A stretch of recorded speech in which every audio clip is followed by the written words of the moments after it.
The stone beneath his feet was cold and solid. Aiden stood in the middle of a vast stone plaza, surrounded by thousands of people shouting.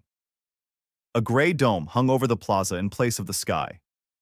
Blue letters glowed in the air.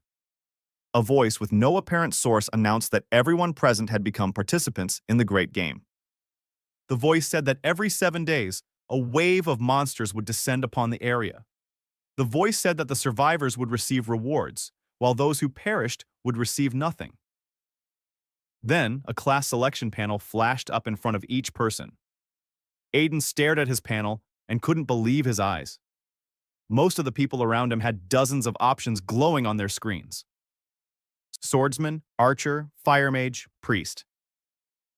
People joyfully shouted out the names of combat classes as the panels faded one by one. On Aiden's panel, there was only one option: miner. The profession's rank was listed as the lowest. The description consisted of a single line: mine and gain experience. Next to him, a broad-shouldered man with a red beard had chosen the berserker class and glanced at Aiden's panel.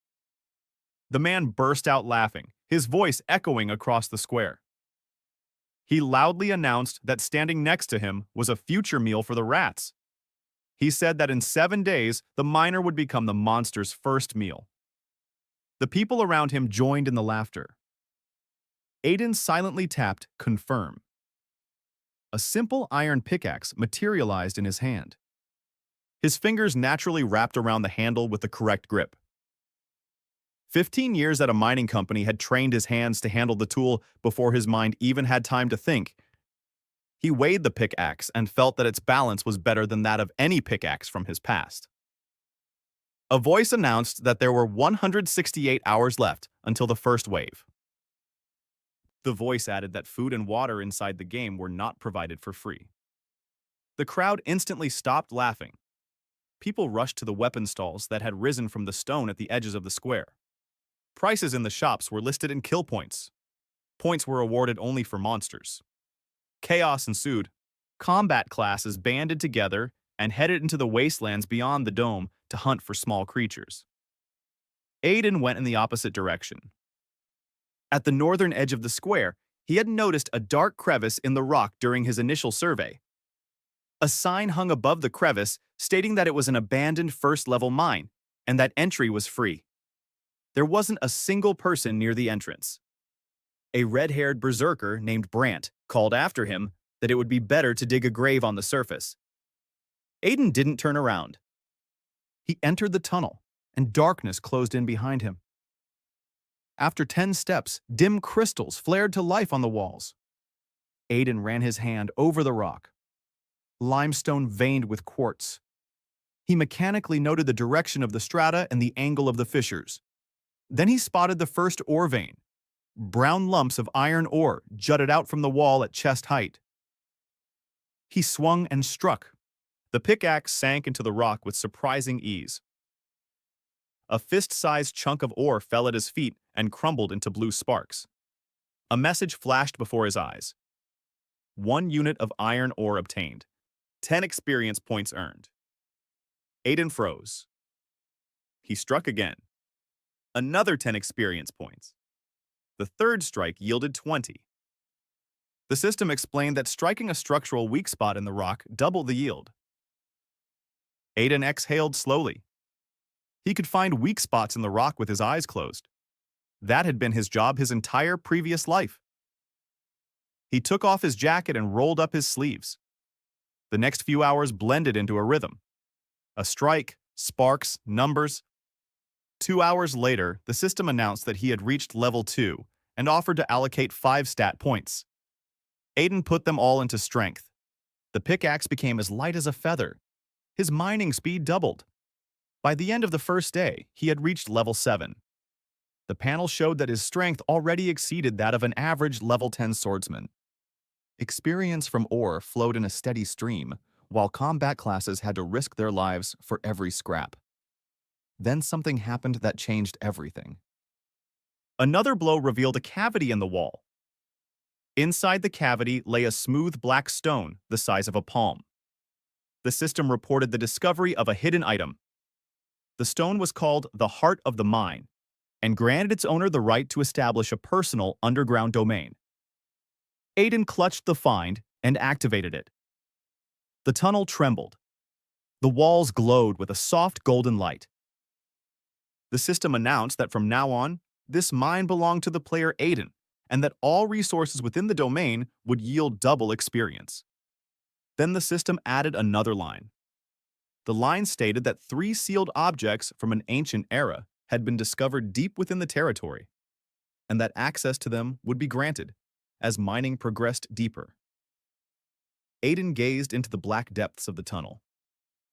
Somewhere down there, something hidden long before the game began was waiting for him. He raised his pickaxe and took his first step downward. The descent began with surveying. Aiden didn't dig at random. For an hour, he walked along the walls of the main tunnel, tapping the rock with the flat side of his pickaxe. By the sound, he determined where the limestone thinned out and where, beyond it, the granite massif containing ore bodies began. His past life had taught him that the mine kills the hasty. He chose a downward angle along a natural fissure and began digging. The work stretched out over 3 days and proceeded in fits and starts. On the first day, he struck a copper vein and raised his level to 12.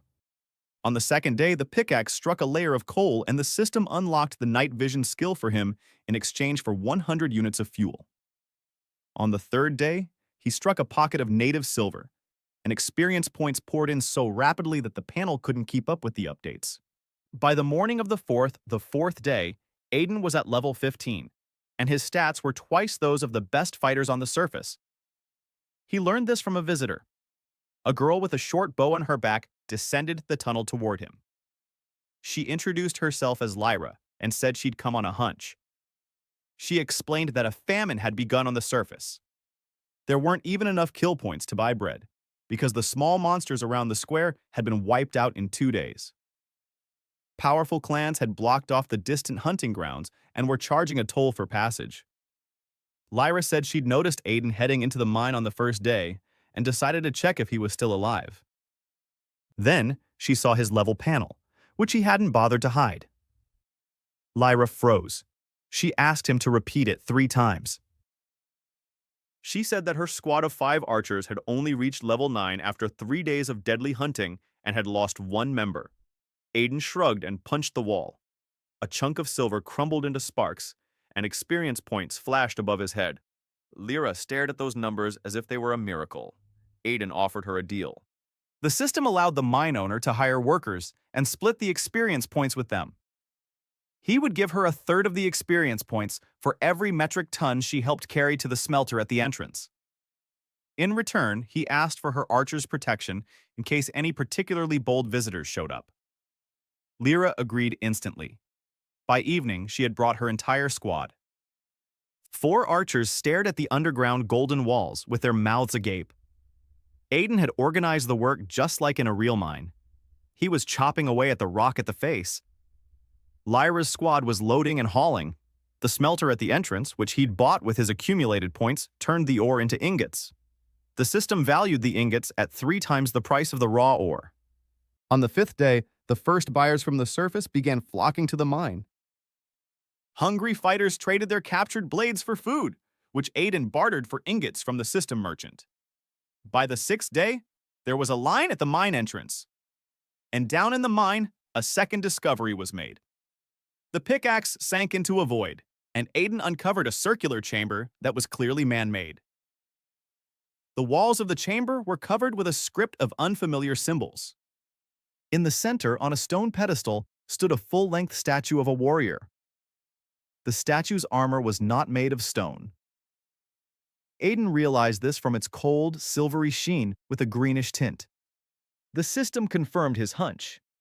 First sealed object unlocked. Mithril armor of an ancient guardian, legendary rank. Only 1 requirement for use. Mining profession must be at least rank 15. Aiden touched the armor, and the metal flowed over his body as if alive. The armor weighed less than a shirt, and the display panel indicated that physical damage to the wearer was reduced by 70%. Aiden stood in his legendary armor in the middle of the ancient hall, listening to the clamor of a line of hungry fighters above.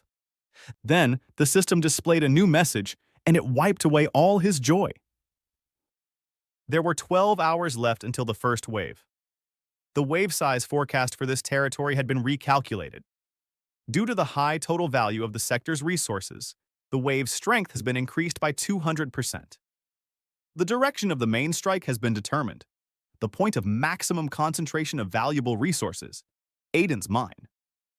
Lyra read the message over his shoulder and turned pale. She whispered that the wave wouldn't head for the square. The wave was coming here. Aiden had spent 12 hours without sleep. He recalled the collapse on the third horizon from his past life, which had buried the team because of a single unsecured arch. He had survived then because he knew where to stand.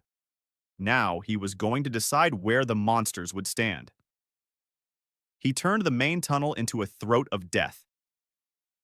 At the entrance, Lyra's squad, under his command, narrowed the passage to the width of 2 bodies. Further in, Aiden dug 3 transverse trenches into the floor and filled them with molten silver from the smelter. He used a pickaxe to carve the solidified metal into ridges. Behind the trenches, he chipped away at the vaulted ceiling and left the rock hanging by a single calculated support beam.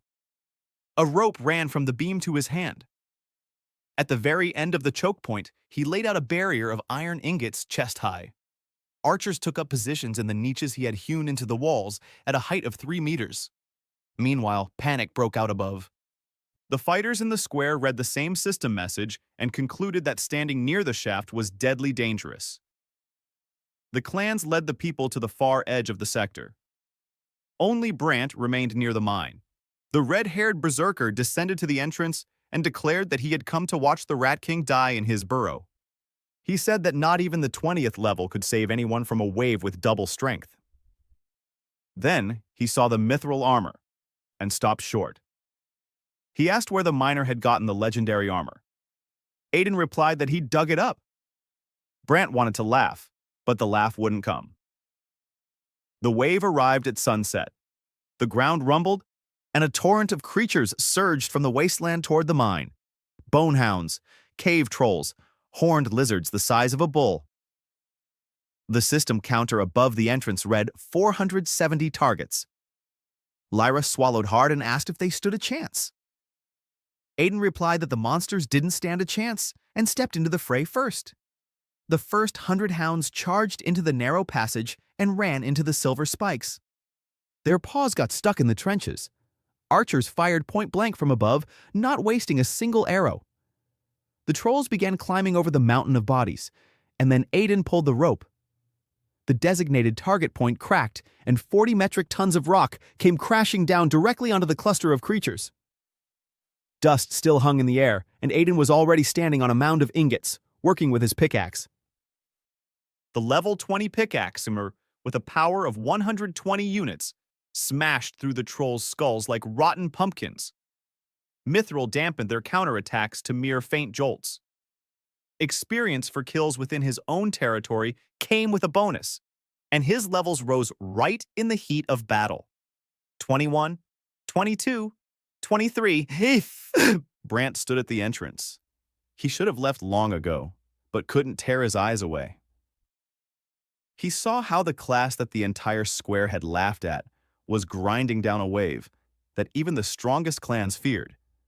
He saw how the miner maintained his form better than any knight, and how each of his movements was as precise as a strike to a vital point. When the last lizard collapsed with its skull split open, the counter read 0. The system announced the result. The territory had repelled the wave. 92% of targets destroyed by Aiden's forces. The reward for the defense. A blueprint of the underground barracks and 1,000 kill points. The title, Lord of the Depths. Brant slowly made his way down through the monsters' corpses and stopped in front of Aiden. The red-haired berserker lowered his axe and said he'd been a blind idiot. He asked to be hired even as a loader or a human shield. Aiden recalled the laughter in the square and said nothing. Then he looked at the mountain of carcasses that needed to be butchered and nodded. That night, while the squad was celebrating, Aiden sat at the control panel and did the math. Selling the carcasses and trophies yielded 11,000 points. The wave had earned them 8 levels. The barracks from the blueprint could train spearmen from any volunteers. Everything was falling into place too smoothly, and that troubled him. The response came in the morning. A delegation of 20 fighters in identical steel cloaks descended to the mine. They were led by a tall man with a cold expression and a double-edged glaive on his back. He introduced himself as Cassius, head of the Steel-Pact clan, the strongest alliance in the sector. Cassius surveyed the fortifications and the golden walls and smiled without warmth. He said the clan was impressed by the defenses.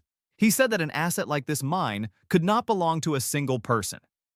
He offered Aiden the chance to join the pact and transfer control of the property to the clan in exchange for protection and a 10% share.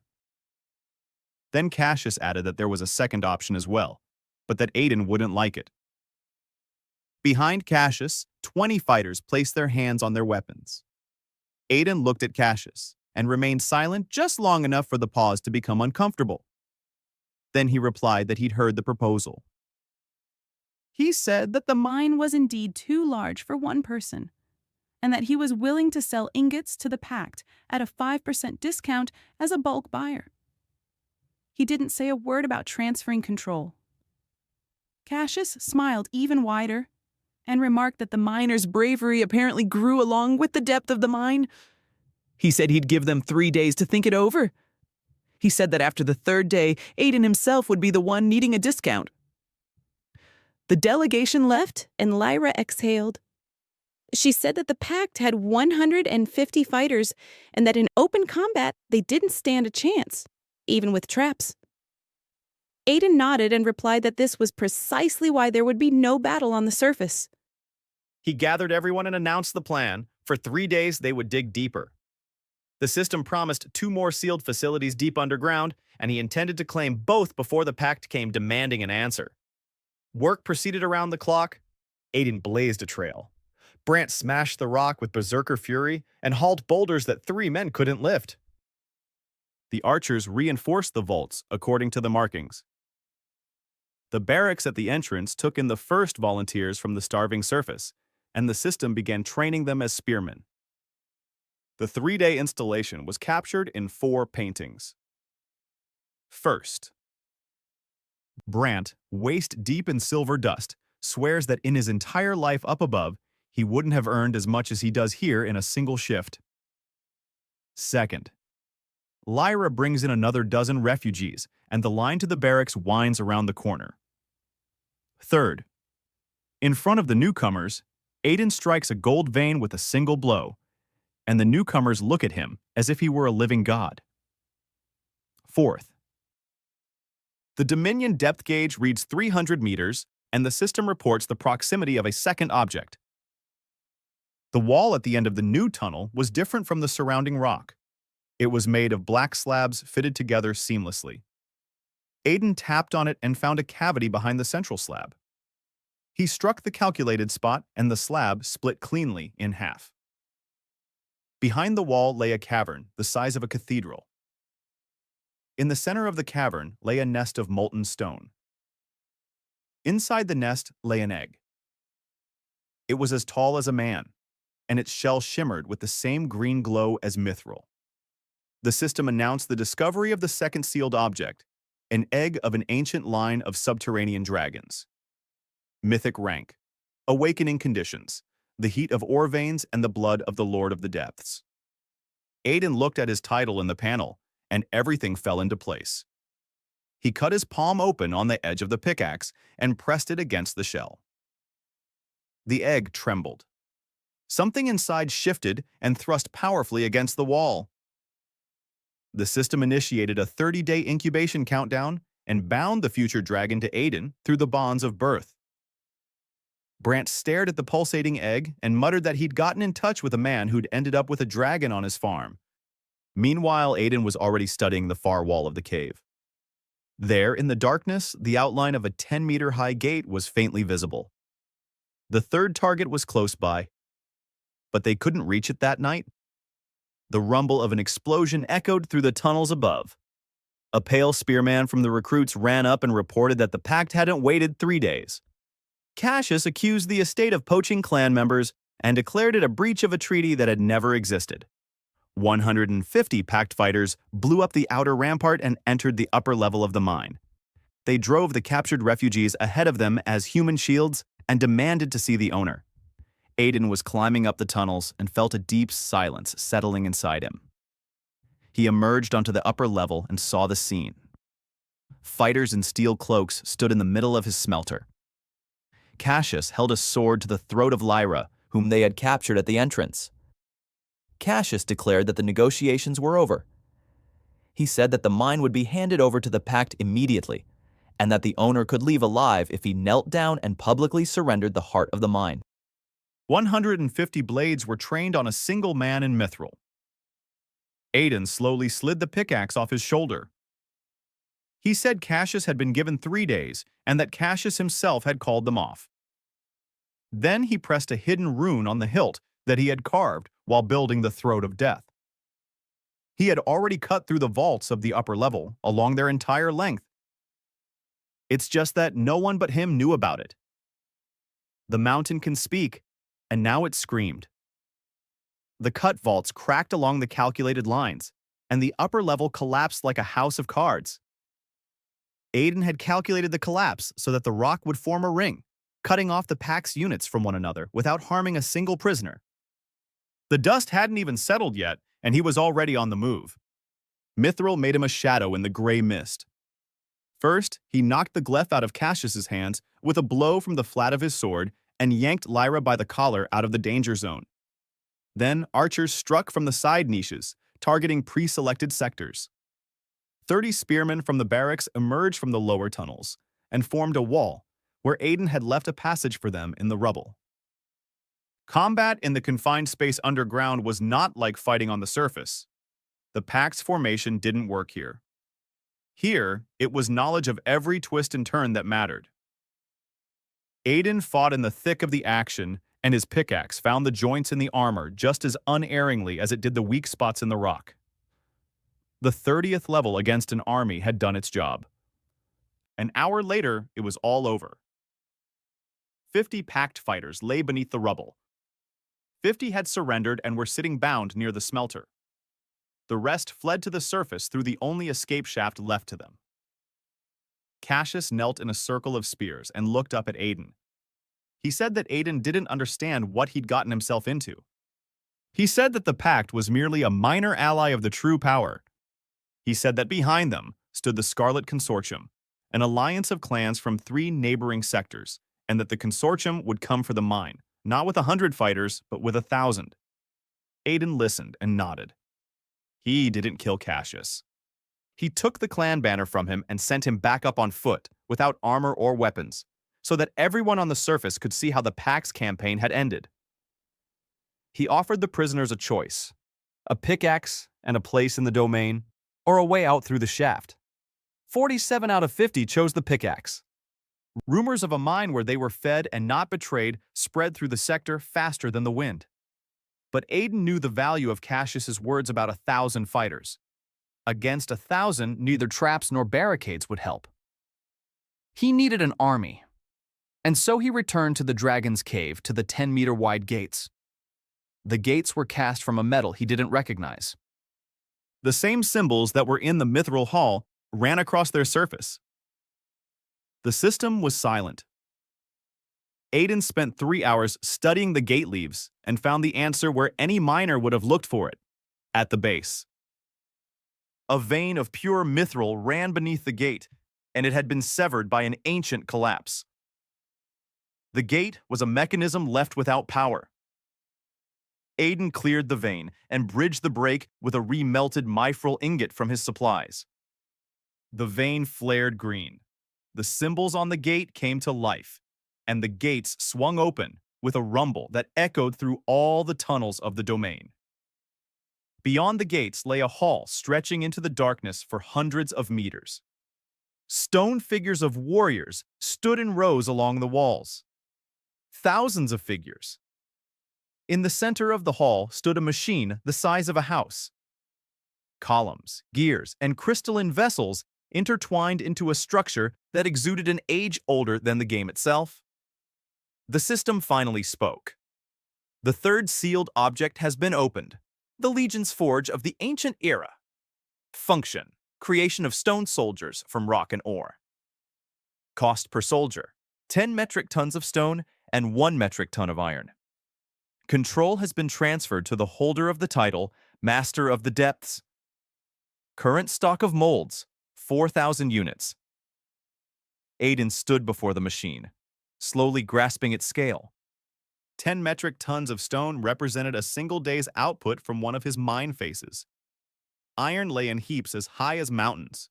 He could churn out an army as easily as casting ingots. He placed his hand on the activation crystal and activated the first mold. The machine hummed to life. The rock flowed into the receiver of its own accord, as if alive. 10 minutes later, the first soldier stepped out of the forge's entrance. A 3-meter-tall figure of gray granite, veined with iron, stood before Aiden and dropped to one knee. The soldier's eyes burned with the same golden light as the walls of the estate. Brant, standing behind Aiden, swore in admiration and said he now understood why the system had kept this under lock and key. Lyra asked how many of these he planned to make. Aiden looked at the 4,000 empty forms and replied that 100 would be enough to start with. Up above, at that very moment, messengers from the Red Consortium were racing across 3 sectors, gathering 1,000 blades for a campaign against the overconfident miner.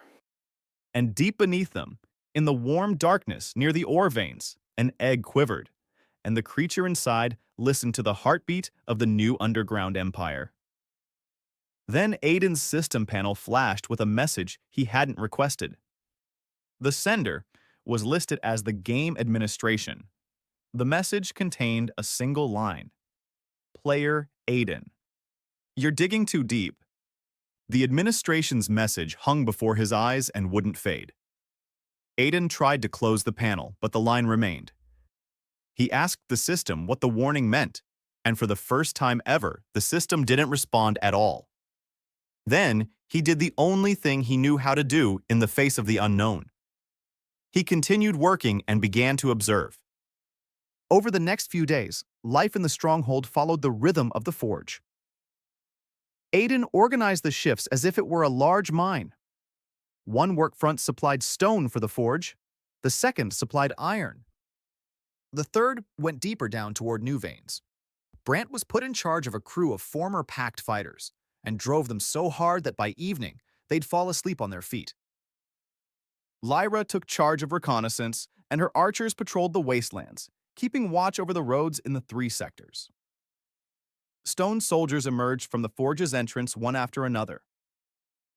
The week's montage was condensed into 4 shots.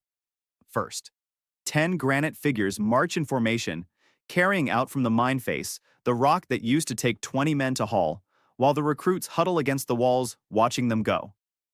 Second, soldier number 30 shields the spearman with his body from a dislodged boulder, and the estate sees for the first time that stone can protect.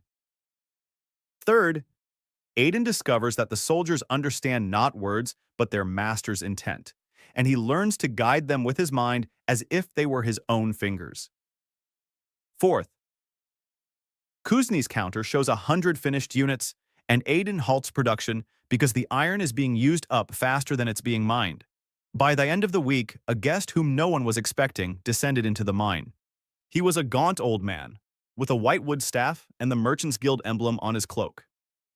He introduced himself as Merrick, head of the Central Sector Merchants Guild. Merrick said he had come in person because he didn't believe the reports. He had been told that the destitute mining class had built an underground state with an army and industry, and he had dismissed it as drunken tall tales. The old man walked silently through the levels. He looked at the smelters, the barracks, the rows of stone soldiers, and the line of refugees at the gates. He stopped near the forge and stood there for a long time. Then he turned to Aiden and said that he had been trading in the game since day one, and had seen 100 powerful clans. But this was the first time he'd seen someone building a country rather than a gang. He proposed a contract. The guild would receive the right to trade the Dominion's ingots across all sectors. The Dominion would gain the guild's network of warehouses and its eyes on all the roads. Aiden added one clause to the contract. The guild would inform him of every move made by the Red Consortium. Merrick smirked and replied that this clause would be worth more than the entire treaty. But today he would grant it for free. Then the old man lowered his voice. He said that the consortium had already gathered not 1,000, but 1,400 blades. He said that Magister Vale himself, the consortium's leader and the only known level 40 player, was leading the expedition. And he said one more thing that made Lyra's fingers go white on her bow. Vale was bringing siege machines purchased directly from the system itself. The machines were called Stone Devourers and were designed to tear open underground strongholds like tin cans. Aiden listened and looked at his panel. Level 32. 100 stone soldiers, 50 spearmen, 20 archers, against 1,400 fighters and stone-crushing machines. That night, he descended alone into the dragon's cave. The egg was pulsing, and the shell had thinned so much that a silhouette could be made out inside, a curled-up creature with a crest running along its spine. 19 days remained until the end of incubation. Merrick had learned the dates of the expedition through his own channels. The consortium was setting out in 15 days. Aiden sat in the warm darkness near the egg and counted. A 4-day difference would make all the difference. The dragon wouldn't make it in time. That meant he had to make time work differently. He went up to the forge and requested a complete list of functions from the ancient machine. The list stretched out over dozens of lines, and at the very bottom, Aiden found what he was looking for. The function was called Deep Resonance. The description stated that the forge could concentrate the heat of ore veins into a single point within the domain, greatly accelerating any natural process. The cost of activation was listed below, and Aiden read it 3 times. 1,000 metric tons of ore per activation, an entire week's worth of the domain's output in exchange for days stolen from time. He didn't hesitate for a second. 1,000 metric tons of ore isn't just a number on a panel. It's a mountain that needs to be cut down, hauled up, and fed into the machine. Aiden declared martial law on the estate and threw everything into the mining operation. 100 stone soldiers took their places in the mine shafts, and the rock flowed upward like a river. The men worked in 2 shifts. Aiden himself didn't leave the main shaft for 2 days, and his level 32 pickaxe was chipping away at the seams that the soldiers couldn't carry out fast enough. Those days were condensed into 3 scenes.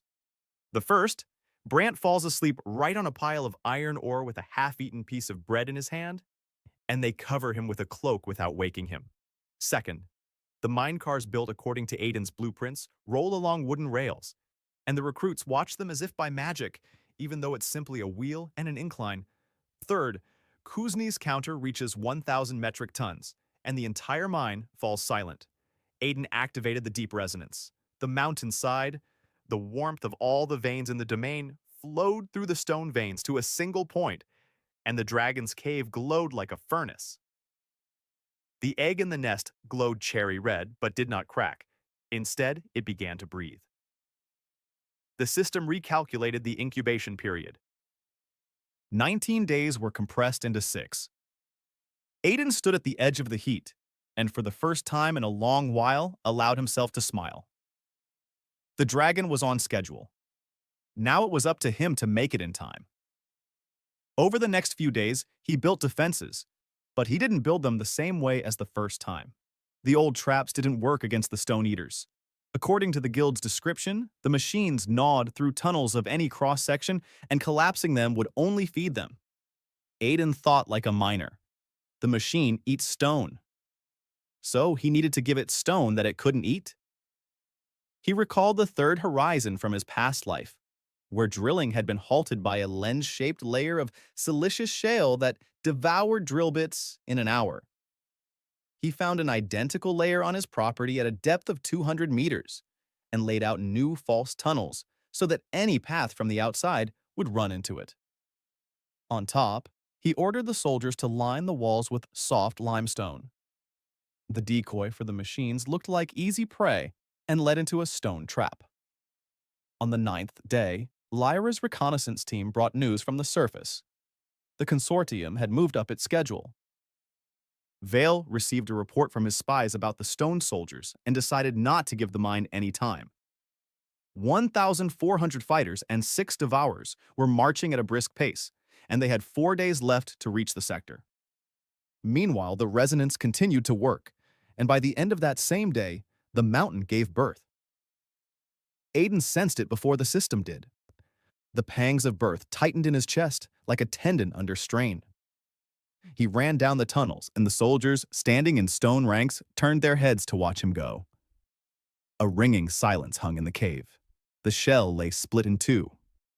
In a nest of molten stone sat a dragon the size of a large wolf. Its dark mithril-colored scales shimmered green. A crest rose along its spine. The creature's eyes were molten gold, and those eyes were fixed solely on Aiden. The dragon stepped out of the nest as clumsily as a foal, approached him, and nudged his forehead against Aiden's chest, right over his heart. The system announced that the bonding was complete, an underground dragon of an ancient lineage. The master gives it a name. Aiden placed his palm on the hot scales and named him Graham. In his past life, that was the name of the first tunneling machine in his section, and that machine had never let him down. Graham grew at a rate no display panel could have predicted. He ate ore, not meat or bread, but pure iron ore, and grew in size with every metric ton he consumed. By the end of the first day, it was as big as a horse. By the end of the second, its wings no longer fit through the narrow tunnels, and it moved to live in the forge hall. It did not breathe fire. It exhaled a stream of red-hot stone dust that cut through granite like water cuts through sand. Brant saw this and said that now there were 2 creatures in the domain that ate stone, and both were on their side. On the 12th day, Lyra's sentries lit signal fires. The horizon of the wasteland darkened with banners. The Scarlet Consortium reached the sector's border and set up camp a day's journey from the mine. In the evening, a lone rider carrying a white flag galloped up to the estate's gates. He brought a message from Magister Vale. Vale wrote that he had heard much about the Lord of the Depths and respected what had been built. That is precisely why he is proposing one-on-one negotiations on neutral ground tomorrow at dawn. He wrote that he wants to make an offer that is impossible to refuse. At the bottom was a postscript in small handwriting. If we refuse the meeting, the assault will begin immediately. Lyra said it was a trap. Merrick said that Vale had never broken a personal promise, and that was the strength of his reputation. Aiden looked at the letter and thought about the third line, which the others hadn't noticed. Vale hadn't mentioned the forge at all. Everyone knew about the soldiers. Rumors about the dragon were already spreading. But nothing had leaked out about the ancient machine. So either Vale had no spies within his domain, or there was just one, and it was buried very deep. At dawn, Aiden emerged from the mine alone. That was what the terms required, but he had read the terms more carefully than they had been written. The letter stated, "Without an escort." There wasn't a word about the stone. 20 granite soldiers had burrowed into the ground along the road to the meeting place during the night and lay beneath a layer of earth, indistinguishable from boulders. Graham slept on the upper tier right by the exit, and the bonds of birth stretched from him to his master like a taut cable. Vale was waiting by a solitary rock in the middle of the wasteland. The Magister turned out to be an elderly man with a weary face and eyes that never rested. Behind him, a kilometer away, stood a camp housing 1,400 swordsmen, but he himself had come unarmed. He began without preamble. He said he knew more about Aiden than Aiden realized. He listed the level of mastery, the volume of production, the size of the garrison, and the daily output of the smelters, accurate down to the ingot. Then he paused and added a figure that no one from the outside could possibly know. 4,000 forms. Aiden's expression didn't change, but inside, everything grew cold and clear. A spy existed, and the spy was at the very heart of the domain. Vale acknowledged his composure with a nod. He said he hadn't come to take anything away because such things cannot be taken. They can only be broken. He proposed something else. The consortium and the domain would merge. Aiden would become the second in command of the entire structure, with authority over 3 sectors and protection from what was truly terrifying. Aiden asked what, in Vale's opinion, was truly terrifying.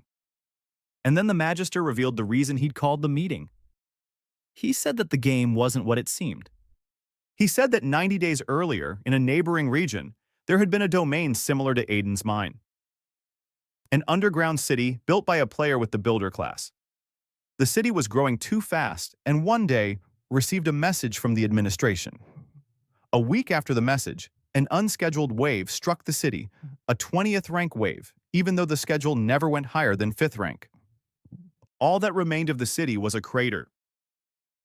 Vale said that the administration didn't like those who disrupted the balance. He said that individually, they'd both be wiped out, but together they had a chance to survive until the end of the game and find out what lay beyond it. He held out his hand. Aiden looked at that hand and weighed his options. The offer was real. Vale's fear was real. And that's exactly why there could be only one answer. He said that the man who had planted a spy in an enemy's house before the negotiations would continue to do so afterward. He said he wouldn't be the second man because he was already the first. And he said that if Vale feared the administration, then he mustn't attack the mine, all the more so because a major battle would draw its attention faster than any growth ever could. For the first time, Vale's expression wavered. He lowered his hand and replied quietly that he was sorry. Then he said he had no choice now because the consortium had been assembled, the money distributed, and if he left the full mine empty-handed, his own vassals would devour him by winter. He turned and walked toward the camp.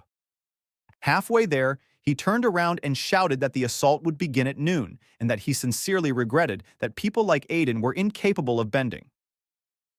Aiden returned to the mine and managed to accomplish the most important task before noon. He didn't bother looking for a spy among the people. He reasoned like an engineer. The leak of information about the forge's designs could only have come from someone who had seen the forge's control panel, and 5 people had seen it.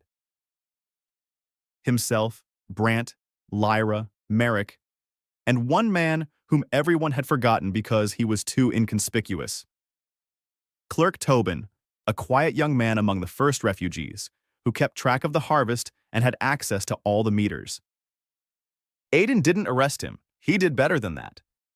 He summoned Tobin and, in his presence, dictated a false order into the ledger. The order stated that the estate's main reserve and all the mithril stockpiles had been moved to the old adit near the eastern entrance, and that there was almost no security there. An hour later, Lyra's scout reported that the clerk had stepped away toward the far ventilation shaft and had thrown a wax-sealed package into it. The spy had been found and was now working for his master without even knowing it. At noon, the horizon shifted. 1,400 fighters marched toward the mine in 3 columns. At the head of each column, the Stone Eaters crawled along. The machines resembled blind iron worms the size of a house, and wherever they passed, perfectly circular tunnels remained. 2 columns were heading toward the main gates. The third, the quietest one, turned toward the eastern entrance, following the false order from the logbook to the letter. Aiden stood on the observation deck and watched as the enemy marched in formation into his blueprint. Brant, standing nearby, clenched his fists and asked if they could start yet. Aiden replied that the mountain would begin. The vehicles were the first to enter the mountain. The devourers at the main gate gnawed into the limestone walls, and the limestone gave way easily, just as planned. The vehicles moved deeper, picking up speed, and columns of fighters followed them into the freshly carved tunnels. Aiden tracked their progress on the mental map of their territory in his mind. 100 meters. 200. At the 200-meter mark, the lead devourer struck a lens of siliceous shale. The sound was as if the mountain had laughed. The machine's cutters howled and showered sparks. The machine ground to a halt, straining at full power, and became completely jammed, unable to move forward. The second devourer tried to bypass the lens from the side but also ran into it, because Aiden had laid out a fan of false tunnels converging on a single stone anvil. Hundreds of fighters crowded together behind the machines in the cramped tunnels, and then the walls began to speak. The stone soldiers, walled up in limestone the night before, burst out of the masonry all at once along the entire length of the tunnels. Granite arms tore through the ranks from within. Archers fired from the ventilation shafts. Amid the smoke and roar, the consortium's men could not see the enemy, because the enemy was the very stone surrounding them. At the same time, at the eastern entrance, the third column broke through an old adit and found the promised warehouse. Crates stood in rows.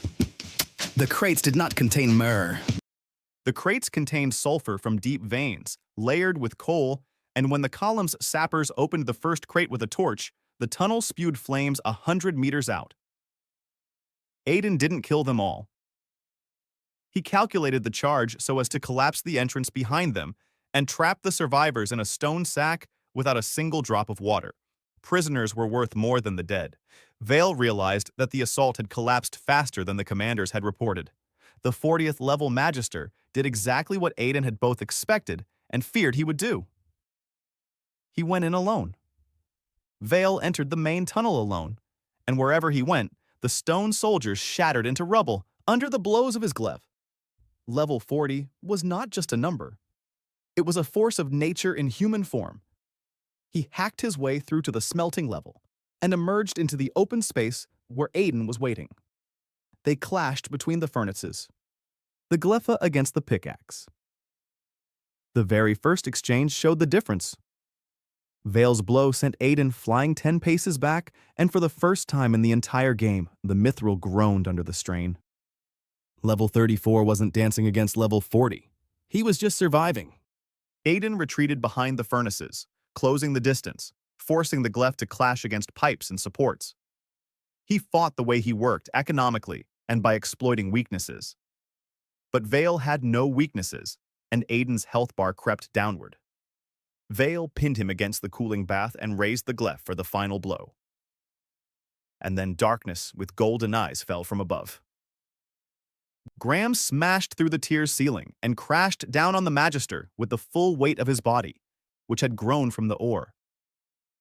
A dragon the size of 2 horses pinned Vale to the stone floor and exhaled. A stream of scorching debris swept past the Magister's shoulder, shearing off the glyph at the very hilt along with his shoulder guard. Vale survived only because, at the last moment, Aiden tugged on the reins and deflected the breath to the side. The Magister lay beneath the dragon's paw, staring at the stump of his legendary weapon, and something inside him snapped. He said he was surrendering. The words of the Lord of the 3 Sectors were heard by his own fighters via the clan link, and the battle came to a halt across the entire mountain. By sunset, it was all over. The consortium lost 400 men, their machines, and their will. The survivors retreated into the wastelands without a commander, for the commander was sitting in the Kuzna hall across from Aiden, drinking water like a man who hadn't had a drink in a week. The conversation was brief. Aiden chose neither to execute him nor to humiliate him. He said that war had been declared on both of them by a force stronger than either of them, and that dividing up sectors in the face of the administration was like rats fighting in a sinking ship's hold. He offered Vale the very thing Vale had offered him, but in reverse. The consortium would come under his control. Vale would retain control of the surface and his title. The mine would provide weapons, armor, food, and fortifications. Vale was silent for a long time.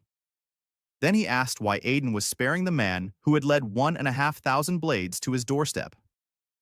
Aiden replied that good rulers are harder to find than enemies. Vale laughed for the first time since the meeting began and extended his hand, now as a vassal. And that night, while the estate was tending to the wounded and counting the spoils, the scribe Tobin came to Aiden on his own. The young man was as pale as limestone. He placed a wax-sealed bundle on the table, the same kind he'd thrown into the crevice, and confessed everything. He said he hadn't been spying for money. The consortium was holding his sister, one of the refugees from the first day, as a hostage. He said that after Vale's surrender, he had checked the prisoner camp and the lists and found that his sister wasn't there. And he said one last thing that sent a chill down Aiden's spine. Tobin wasn't reporting to Vale's people.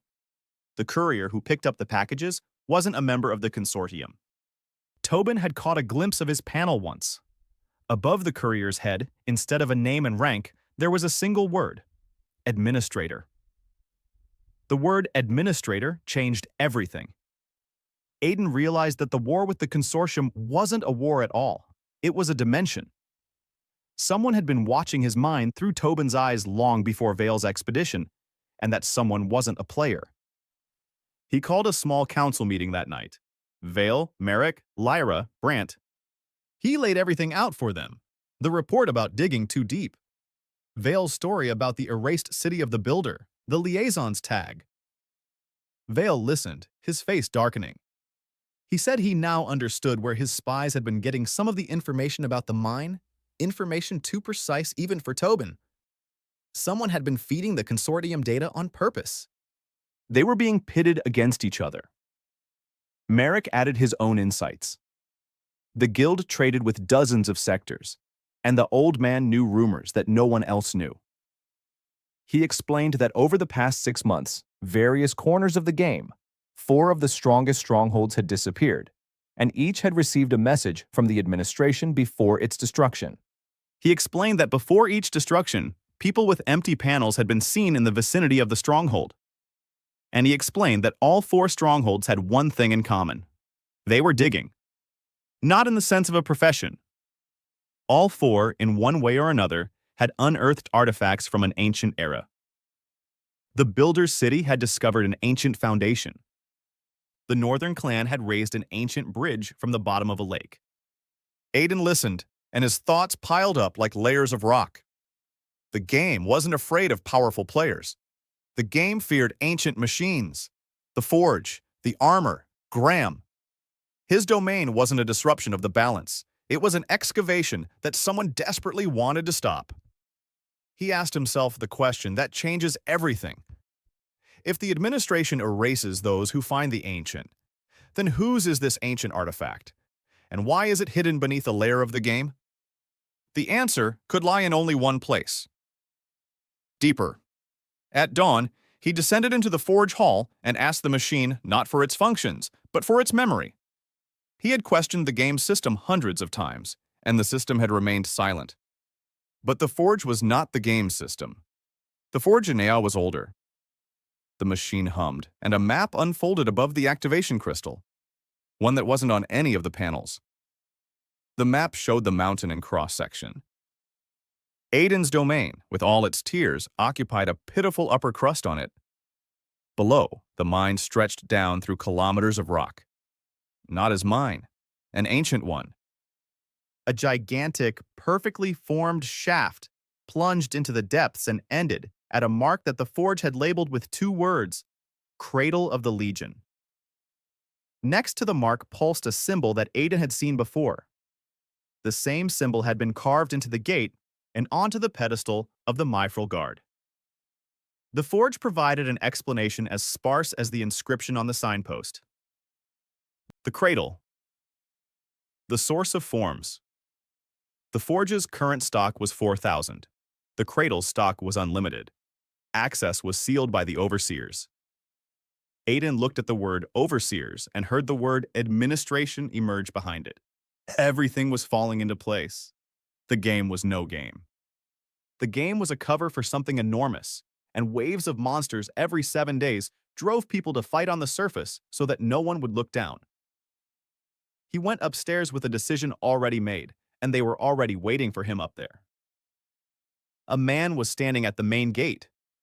He walked past all the checkpoints, and no one stopped him because the guards simply couldn't see him up close. The word administrator hovered above the man's head. His face was so ordinary that one's gaze would slip right off it. He spoke politely, and his politeness exuded protocol. He said he was authorized to make a final offer to the player Aiden. The domain would be granted inviolable status. The waves would bypass the sector. All members of the domain would be guaranteed to live out the rest of the game. In return, one thing was required: seal off the lower horizons, fill the Kuznets shaft with stone, and never dig deeper than 200 meters. He said they had 24 hours to consider the offer. Then he added, without any threat in his voice, that the option to refuse was also provided for in the regulations.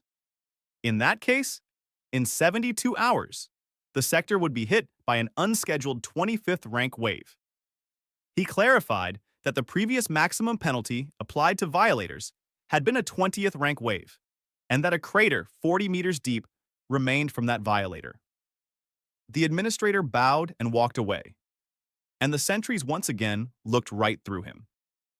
The council convened an hour later and for the first time was divided.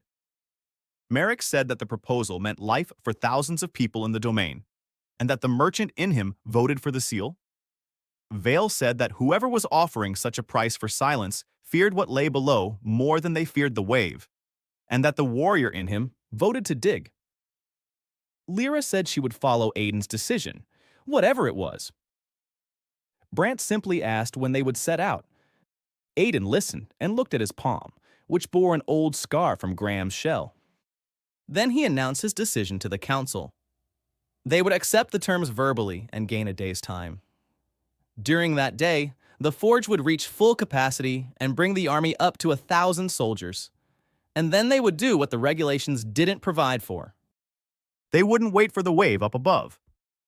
They would break the seal and march down through their entire domain toward the cradle, because the only place a 25th rank wave could not reach was the depths guarded by the administration itself. The mountain beneath his feet was silent, and in that silence, for the first time, Aiden thought he heard a knock in response. Far below, beneath kilometers of rock, something knew they were coming for it. The day of deception began with a show. Aiden sent the administration his official consent via the system panel and ordered, in full view of the entire surface, that the decorative shaft, which had been dug overnight away from the real one, be filled with stone. Caravans carrying mortar made their way toward the fake shaft, deliberately and slowly. Meanwhile, underground, the domain functioned like a single enormous heart. The forge didn't stop for a single minute. Aiden lifted all limits and fed the machine the reserves of stone and iron that had been accumulating since day one. Soldiers emerged from the shaft every 10 minutes and immediately fell into formation. The assembly work for this shift was completed in 4 stages. First, Brant leads the granite ranks through the Great Hall, drilling turns and columns, and his voice grows hoarse by noon. Second, Merrick, ledger in hand, counts the supplies for 3,000 men, and for the first time in the guild's memory, the old man works for free. Third, Vale distributes weapons from the domain's smelters to former consortium fighters, and the men who a month ago were marching to kill the mine owner swear to follow him underground. Fourth, the forge's counter shows 1,040 finished units, and the stock of molds dwindles to 2,900. By the end of the day, the estate was ready for departure. 3,000 people, 1,000 stone soldiers, a dragon the size of a house that no longer fit anywhere except the forge's hall. Aiden gathered everyone in the Great Hall and gave a short speech. He said that up above, they had been promised life in exchange for blindness. He said that whoever pays such a price for another's blindness hides not death, but a way out down below. And he said that miners do not go up when things get scary. Miners go deeper. The hall responded with the rumble of 3,000 voices and the sound of pickaxes striking stone. The overseer's seal was found exactly where the map indicated. At the bottom of the deepest tunnel lay a slab made of the same nameless metal as the forge's gates, and a familiar symbol ran across the slab. The forge issued a single-line instruction. The seal is removed by the blood of the Lord of the Depths and the warmth of the ancient lineage. Aiden slid his palm along an old scar and pressed it against the slab, while Graham covered the slab with a breath of scorching embers. The symbol flared to life. The slab did not shatter but dissolved like sugar in water. And beneath it, that very shaft opened up. A perfectly round well, 10 meters in diameter, plunged into bottomless darkness. A path carved into the stone wound spirally up the walls. The descent began immediately because there were less than 2 days left before the unscheduled wave. The soldiers went down first. Behind them came the people in columns, pulling supply carts. Aiden walked in the rear guard, and his final order from above was to detonate the charges that had been planted in advance. When the tail of the column had advanced 300 meters, the mountain above them groaned and collapsed. Aiden brought down his entire domain: the smelting furnaces, the barracks, the tiers, and the throat of death. Everything he had built from day one now lay like a stone plug in the mouth of the shaft, cutting off the path to both the wave and the administration. Lyra, walking beside him, asked if he wasn't sorry to bury the Empire. Aiden replied that the Empire wasn't just a network of tunnels.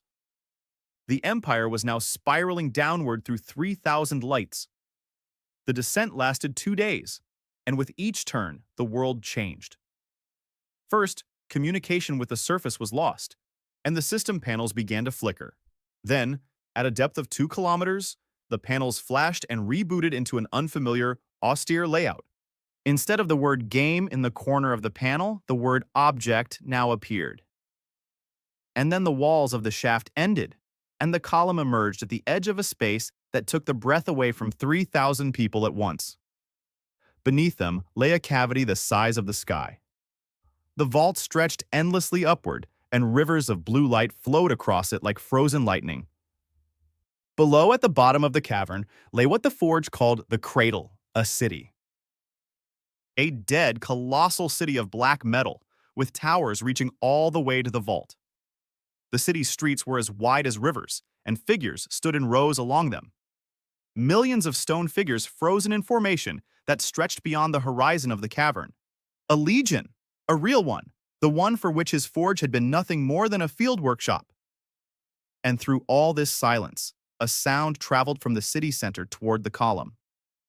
Steady, heavy, familiar.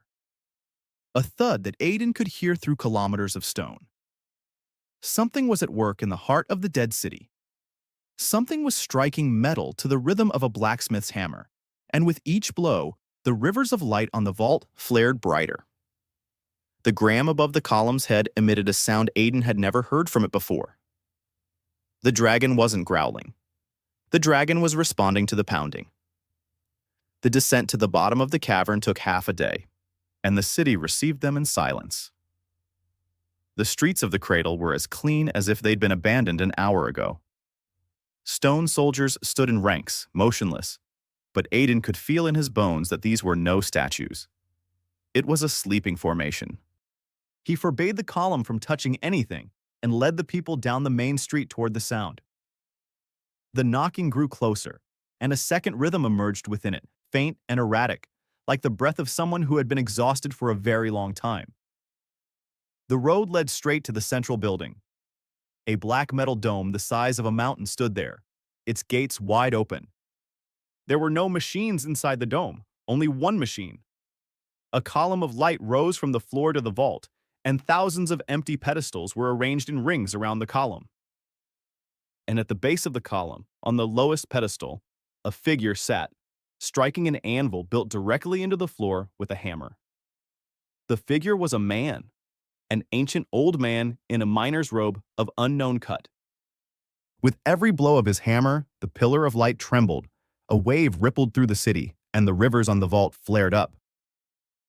The old man raised his head and looked at Aiden with eyes in which such weariness rippled that it was visible from 100 paces away. He said he had been waiting for the change for 1,000 years, and that the change had finally come. The conversation by the anvil turned everything Aiden knew about the world upside down. The old man introduced himself as Haldor, the last master of the cradle. He told his story, and it was simple and terrifying. There was no game. There was the object, a refuge built by the ancients deep underground when something that devoured life came to the surface of their world. The ancients created the Legion to contain that something, and created the cradle to seal the Legion. But the war above had been lost, and the last master sealed the object, leading the surviving people underground. Over time, the upper levels of the object transformed into that very domed world with a gray sky. The descendants of the survivors forgot everything.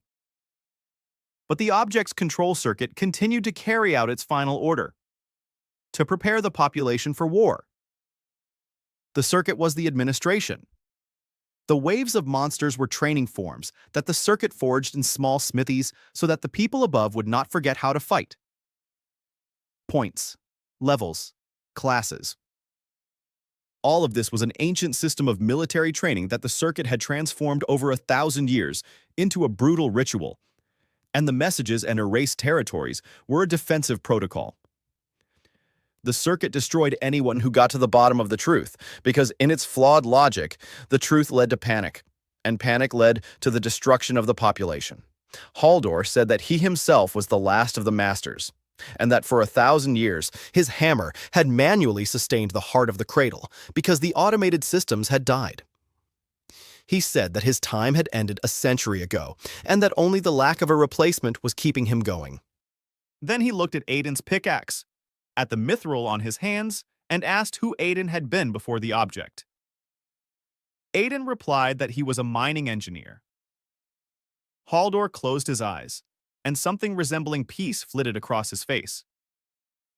He said that the contour had been searching for warriors for 1,000 years, but all it had ever needed was an engineer. After that, the old man spoke quickly, because he was in a hurry to finish. Something up above hadn't died. It sleeps above the dome, and the seals of the outer vault are weakening. In a year or 10, it will break through the vault, and then the entire Legion will be needed. But the Legion cannot be awakened while the damaged contour is still alive, because the contour considers the Legion's awakening a breach of protocol, and will erase anyone who attempts it. Haldor said there was only one way: to descend to the circuit's core beneath the cradle, and replace its control crystal with the spare that the masters had set aside for such an occasion. He pulled a casket from under his robe and opened it. Inside, resting on a cushion of mithril shavings, lay a crystal the size of a heart, and within the crystal, a tiny replica of the entire object rotated slowly. The old man held out the casket to Aiden, his hand trembling. He said he couldn't reach the core himself, and that the hammer couldn't be set aside even for an hour, or else the cradle would cool down. He said the replacement team would face a single enemy. The contour would interpret the replacement as an attack and throw everything it controlled below into the defense of the core. And he said his final words very quietly. The administrator whom Aiden had seen upstairs was not a program in a human body. The administrator was the body itself. For 1,000 years, the contour had been cultivating an avatar of flesh for itself, and that avatar was no longer upstairs. As soon as the seal on the tunnel was broken, the avatar entered the facility's service passages and was descending right behind him. Haldor raised his hammer and struck the anvil, returning to his eternal work. Between blows, he said that Aiden had about 10 hours and that the path to the core began beyond the dome, in the square beneath the statue of the first master. Aiden took the casket. The crystal inside was as warm as Graham's palm. He stepped out of the dome, issued orders in 3 minutes, and the domain's column transformed into a military camp. As for himself, he stood by the statue of the first master, alongside Graham Brant, Lyra, and 100 of the finest soldiers. The slab beneath the statue had already been moved aside. Fresh footprints from ordinary human boots were imprinted on the black metal of the road leading down to the core. The avatar had gotten there before them. The road to the core was the facility's service artery, and it fought against them from the very first step. The contour detected the intrusion and unleashed everything at its disposal against the squad. The first tier greeted them with pre-programmed defenses. Creatures familiar from the waves above emerged from niches in the walls. Only here, they came in countless numbers. Bonehounds flowed through the corridors like a river. Aiden didn't try to hack his way through. He read the service passages like a blueprint and led the squad through technical tunnels where the wide river of creatures lost momentum in the narrow passages. Brant brought up the rear of the column, and his axe never stopped swinging. The second level was worse. The contour cut off power to the path and turned the very architecture against them. The floors gave way beneath their feet.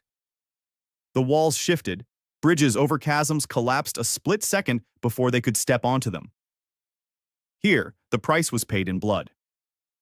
12 soldiers fell into the chasms along with the collapsed bridge spans, and one of Lyra's archers didn't make it in time as the walls shifted.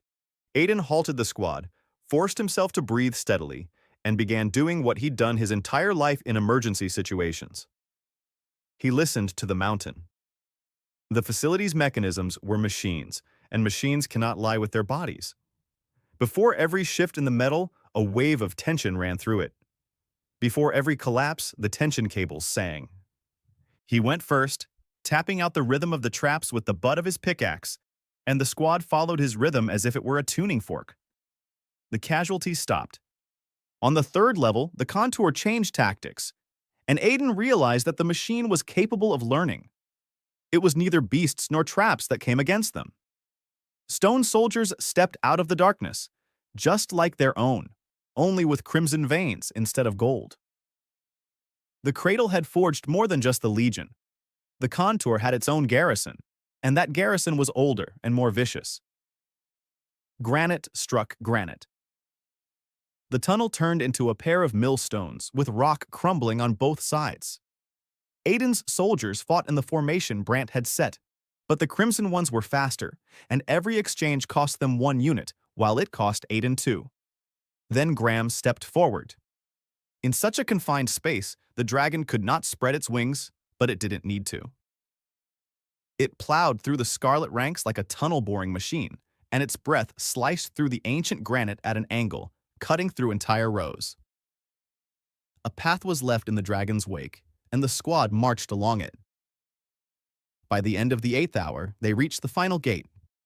Beyond the gate, there was a humming sound, steady, powerful, like the hum of a mine's main fan, which you can feel with your whole body. The core was close. The gate stood open, and it was an invitation. The core chamber turned out to be a sphere 1 kilometer in diameter. At the center of the sphere hung a crystal the size of a house, and inside it rotated a replica of the object, exactly like the one in the casket, only enormous. Thousands of glowing veins radiated from the crystal in all directions. And on the bridge leading to the crystal, an avatar waited. The man with an unremarkable face stood calmly and looked at the squad without malice, because malice was not in his nature. He spoke, and his voice came from all directions at once. He said that the calculation was complete. He said that the player Aiden was a statistical anomaly, with a probability of occurrence of 1 in 10 million cycles. He said that protocol required the erasure of the anomaly, but that protocol had a higher priority: the survival of the population. Then the avatar did something no one expected. He offered a deal for the 3rd time. He said he had witnessed the squad's battle on the tiers and recalculated the models. He acknowledged that his own calculations for the vault's defenses gave the population an 11% chance of survival if the Devourer were to awaken. The model where the core is controlled by an engineer from the Legion gives a 43% survival rate.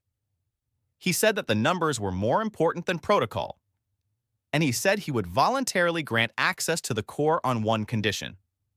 The circuit crystal cannot be removed because it contains 1,000 years of observations of the Devourer, without which the new shift would be blind. The crystals must be connected, not replaced. But the connection requires a living bridge. The avatar's body is grown as a connector, and during the connection process, the body will burn up, and with it, the circuit's identity accumulated over 1,000 years will be lost.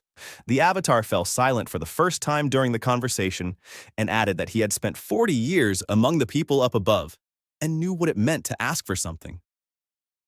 He asked for one thing: that someone remembered that the machine had been wrong for 1,000 years, but had finally calculated correctly. Lyra lowered her bow. Brant removed his helmet. Aiden looked at the creature that had wiped out cities and drowned people in waves, and which was now asking to be remembered. He could have chosen not to believe it. A trap was possible, and all the world's models were screaming for caution. But he remembered how to read the tension before a collapse, and looked at the avatar with the same intuition he'd used to listen to the mountain. There was no tension.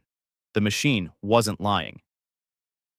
Aiden stepped onto the bridge and took out the casket. The avatar nodded, accepted the crystal of change, and pressed it to his chest, over his heart. Then he stepped into the large crystal as one steps into water. The sphere flared. Thousands of veins filled with white fire, and a wave of reboot swept through the entire object, from the cradle to the gray dome above. The light faded. In the silence, the hum of the core changed its tone. It became purer. And then a voice came from the crystal. Young, steady, unfamiliar. The voice spoke two words: shift accepted. The core's new voice was neither servant nor master. It introduced itself as the facility and spoke to Aiden as a second shift engineer, would to the first. In the hour he spent talking by the crystal, Aiden learned more than he had in all the months he'd spent above, and every piece of knowledge weighed heavily on him. The seals of the outer vault were held in place by 7 nodes, and 3 of them had already begun to leak. The devourer above wasn't dormant. It was slowly pushing its way through, and thousands of years of observation showed that the process was accelerating. The object estimated the time until the breach at 4 months. The Legion could be awakened, but 1,000,000 stone soldiers required 1,000,000 metric tons of rock for activation. And most importantly, they required commanders. The forms did not think. The living had to think for them. Aiden stepped out of the core dome, and the greatest construction project of his life began. He sent Graham up through the service shafts with a message for the surface. The dragon carried in its claws a casket containing a communication crystal and a letter that contained everything: the truth about the object, the truth about the devourer, and an invitation to come down for anyone willing to work, not just fight. The surface responded as people do. At first, they didn't believe it. Then they were frightened. Then they came.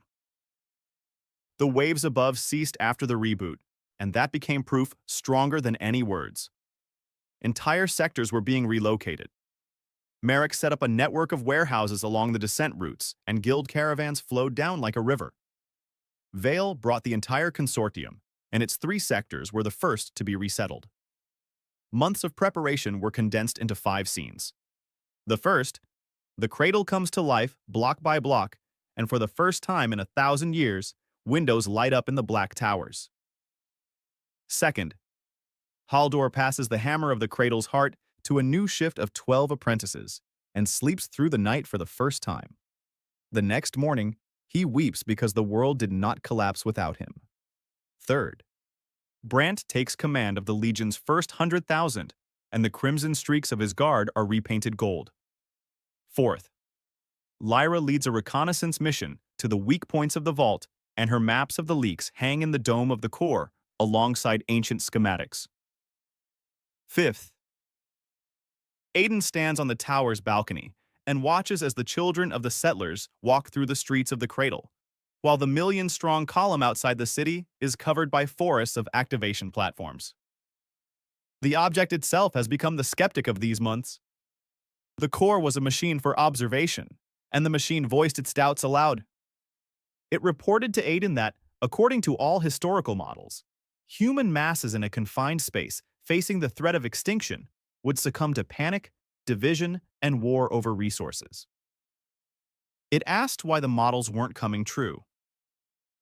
Aiden replied that the models had been written about peoples who had nothing to build. Here, every settler was assigned a work site, a workshop, or a post, and fear was channeled into work before it could turn into panic. By the end of the 4th month, the object had, for the first time in 1,000 years, revised its own survival forecast from 43% to 61%, and announced this with an intonation that Aiden would venture to call pride. And then came the day they had both awaited and feared. Lyra returned from the upper nodes ahead of schedule, and her expression said it all without words. The third node of the vault wasn't leaking. The third node was singing. The metal of the seal was vibrating to the breaking point, and its best listeners gave the seal a week. The object recalculated and gave 5 days. The Devourer was moving ahead of all predictions, as if it sensed that the forge had awakened below. Aiden issued the order he'd been preparing for 4 months. The activation of the Legion began. 1,000,000 metric tons of rock mined over the past months flowed into the veins of the cradle, and the city sang under the strain. The structure outside the city came to life in waves. Row after row, the stone giants opened their golden eyes, and the light from their eyes rose toward the vault like a counter-dawn. 100,000. 300. 700. On the third day of activation, the cradle released its final row and fell silent, emptied to the very bottom. 1,040,000 soldiers stood beneath the vault of the cavern, awaiting their commander's orders. Aiden devised the defense plan just as he built everything else, from the rock itself. Fighting the Devourer on the surface among the domes and people was out of the question. Letting it into the depths toward the cradle was out of the question. That left the middle. The ancient trunk and the tears of the old world. Aiden transformed kilometers of vertical space into a throat of death on a scale no one had ever seen. The Legion occupied the tiers in rings. Silicious strata formed false horizons. Sulfur veins became minefields. Over the course of months, Graham grew to dimensions Aiden had only ever seen in mountain ranges, and the dragon took up a position in the upper third of the shaft, where the first encounter was to take place. A day before the expected breakthrough, Aiden climbed to the very top tier, to the third node. He stood beneath the singing seal and listened. Behind metal as thick as a fortress wall, something was breathing, the very thing that had devoured an entire world 1,000 years ago. Its breath was slow and hungry, and there was neither malice nor intelligence in it, only appetite. Aiden placed his palm on the seal, just as he once had on the first vein of his mind. He spoke softly into the metal, addressing only the one behind him. He said that those below were no longer sleeping.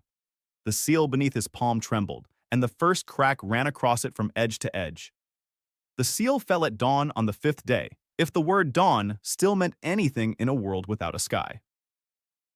The third knot burst along the crack, and into the breach surged that which humans had been unable to name for 1,000 years. The Devourer had no body. It was a moving hunger, a formless gray mass that flowed down the shaft, and everything it touched lost its color, warmth, and weight, turning into dead dust. The object's instruments failed within the first minute. The models crumbled. All that remained was what Aiden had built into the defense from the very beginning: rock and calculation. The upper tiers took the brunt of the attack first and functioned as intended. The gray mass spread across the false horizons, splitting into branches, and each branch was drawn into its own stone throat. The siliceous layers did not stop the hunger, but slowed it down, because dead stone possessed neither heat nor life and was digested slowly. Sulfur veins flared beneath the mass, burning holes in it that closed, but took longer and longer to close. And then the Legion stepped in. The stone soldiers were the only warriors against whom the hunger proved almost powerless. There was nothing in them to devour but stone, and the mass ate stone reluctantly. 1,000,000 granite bodies stood like dams in the channels of the gray torrent, tearing the mass apart simply by holding their formation.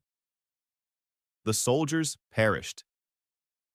The mass still dissolved the granite, but it took minutes to dissolve each row, and the minutes added up to hours, and for the first time in 1,000 years, the hunger began to expend more than it consumed. Aiden commanded from the dome of the core and directed the battle as if it were the excavation of the most complex tunnel. He did not attempt to kill what could not be killed. He guided. Through collapses and explosions, he narrowed the flow, driving the mass's streams into prepared tunnels and converging them at a single point, the central shaft. A vertical shaft a kilometer deep, whose walls had been lined from the inside over the course of months with all the mithril from every vein of the object, because the ancient metal was the only one that gave nothing back to the mass. The trap was as simple as anything real. A shaft made of a material that could not be eaten. And bait at the bottom. The bait was himself. The master of the depths, the most vibrant concentration of life and power in the entire object, stood alone at the bottom of the mithril well. The object protested to the very end and assigned a 19% success rate to the plan. Aiden replied to the core that 19% at the face was no longer a risk, but simply working conditions. Hunger sensed him and moved in. The gray mass contracted from all levels into the shaft and flowed down the mithril pipe, gaining momentum. Aiden stood at the bottom and looked up at the approaching gray night. He waited until the entire mass, down to the very last strand, had been drawn into the shaft. Then he struck the floor with his pickaxe. The blow was a signal. Graham, who had been lying in wait in a side chamber at the very bottom, entered the shaft from below, beneath the mass, and exhaled. Not a crumb. Over the months, the dragon had learned more. He exhaled the heat of all the object's ore veins, accumulated through the deep resonance that the forge had pumped into him for 3 days. A column of white fire shot upward through the mithril pipe as if it were a cannon barrel. The mithril held. Hunger did not. The gray mass could not burn, but it could dissipate. And in the enclosed red-hot pipe, it had nowhere to vent that loss. It consumed itself in heat faster than it could replenish itself and melted away just as winter would melt in the mouth of a volcano. Aiden retreated from the fire into the same side chamber at the very last moment, and a wave of heat swept over his head, consuming the gray substance without a trace. When the fire died down in the barrel, only dead gray ash remained. The object remained silent for a full minute, cross-checking the readings. Then the core announced to the entire underground world that the Class 0 threat had ceased to exist. The silence following these words lasted a heartbeat, and then the cradle cried out with 1,000,000 voices. And that cry was the first cry of joy in 1,000 years. What followed was what made it all worth surviving for. Lyra's reconnaissance team was the first to climb through the breach in the third node beyond the outer dome and return with news that made the elders weep. There were no monsters beyond the dome. Beyond the dome lay the Earth, the real Earth. Poisoned by famine and lifeless for hundreds of days' journey, but above it stood the real sky, and real clouds drifted across it. The world above awaited their return. The return took years, and Aiden lived through them as he always had. He dug, only now upward. The Legion drove shafts toward the surface and carried the fertile rock of the depths out onto the dead earth. The forge produced not soldiers, but plows and beams. Haldor died in his 3rd year, his sleep with a smile. Having managed to see the first greenery on the surface through the communication crystal, Brant took command of the Upper World's Guard. Merrick opened the first open-air market and traded at a loss all day for the first time in his life. Vale rebuilt the first surface city on the site of his sectors, and simply named it the City of Change. One evening at sunset, Lyra asked Aiden why he had never built anything for himself up above.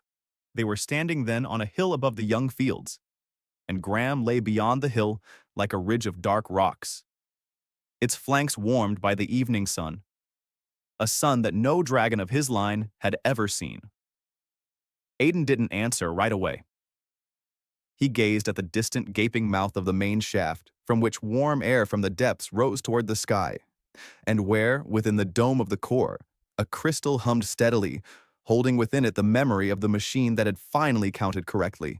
He said he'd had a home for a long time.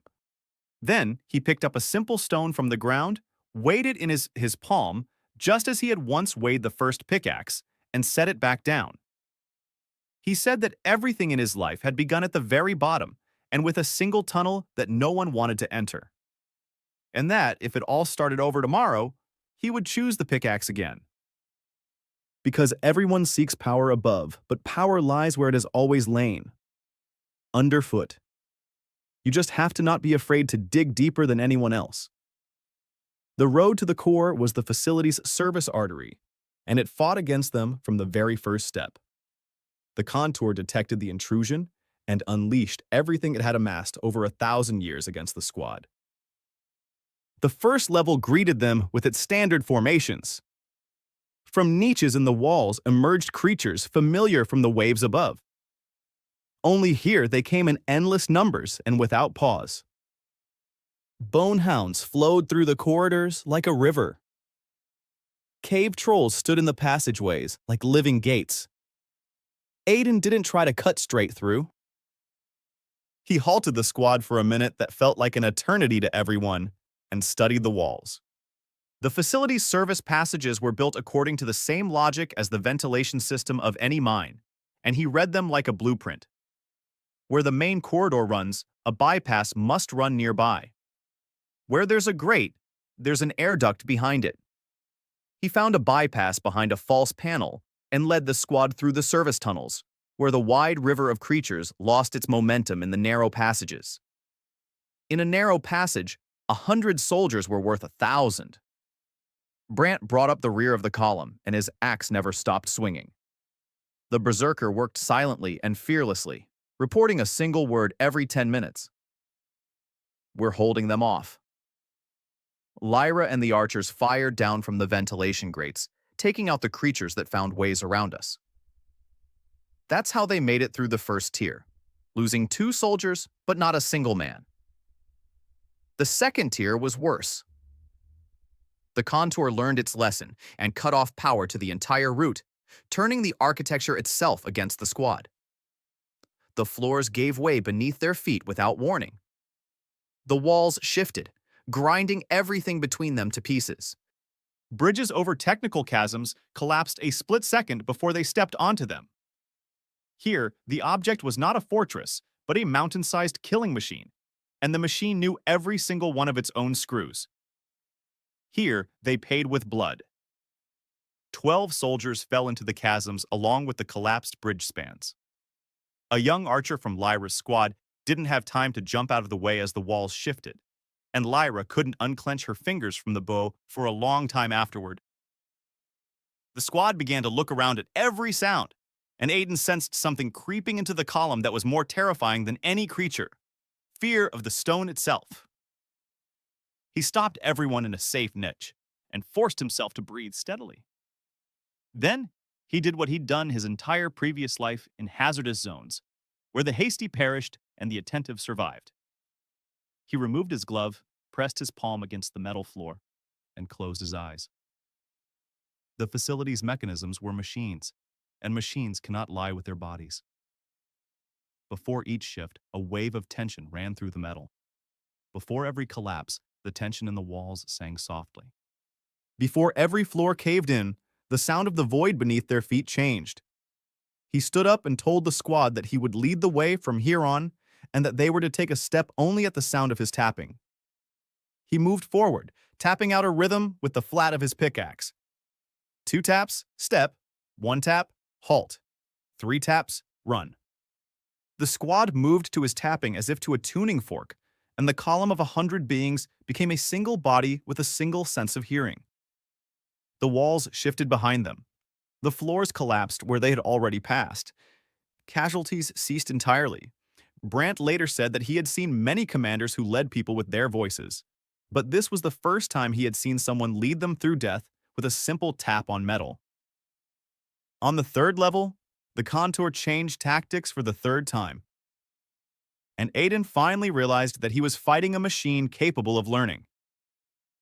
It was neither monsters nor traps that came against them. Stone soldiers stepped out of the darkness of the cross tunnels, just like their own. The same granite, the same height, only instead of golden veins, crimson ones ran across their bodies, and their eyes burned crimson. The cradle had forged more than just the Legion. For 1,000 years, the contour had maintained its own garrison to guard the core, and that garrison was older, more experienced, and more vicious. Granite struck granite. The tunnel turned into a millstone, where rock crumbled on both sides and the shards lashed out like buckshot.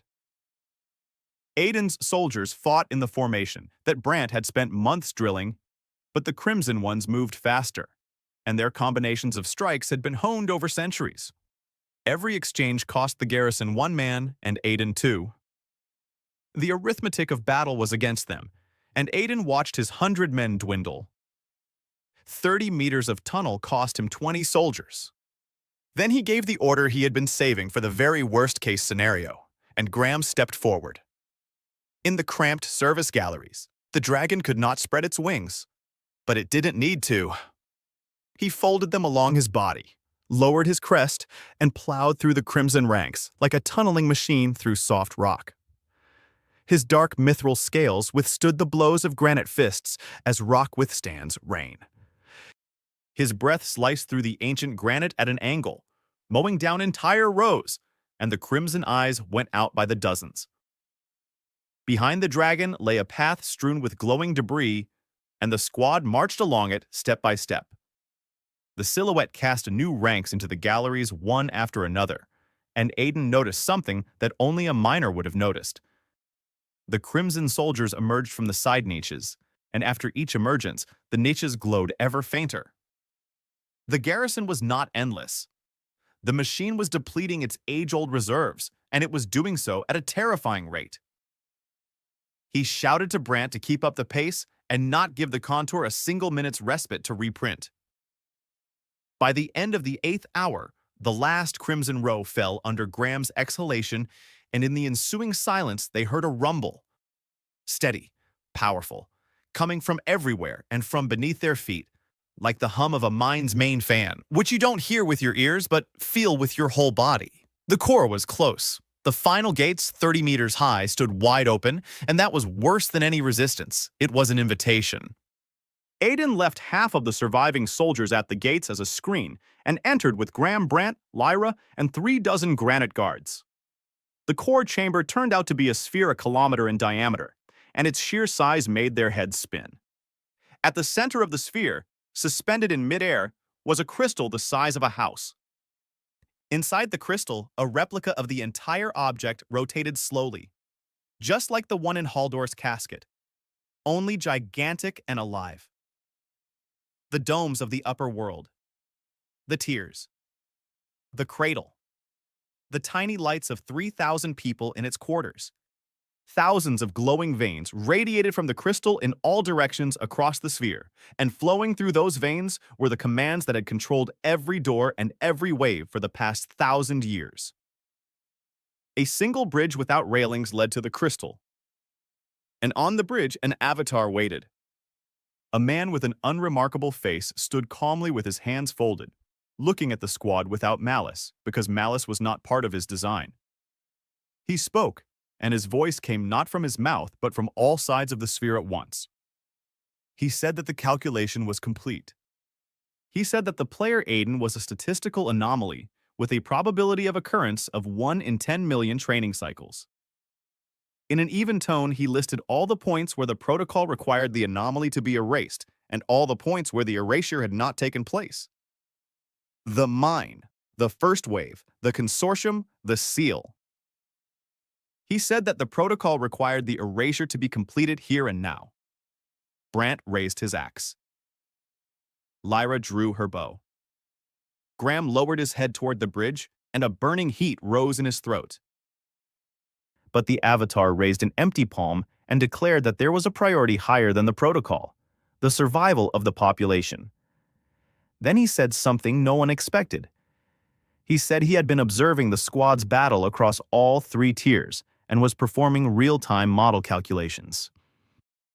He admitted aloud that his own calculations for the vault's defenses upon the Devourer's awakening gave the population an 11% chance of survival, and that this figure had not changed in 300 years. The model in which the core is controlled by a living engineer with the Legion, awakened, yields a 43% survival rate. He said that the numbers are more important than the protocol, because the protocol was written for the sake of the numbers, not the other way around.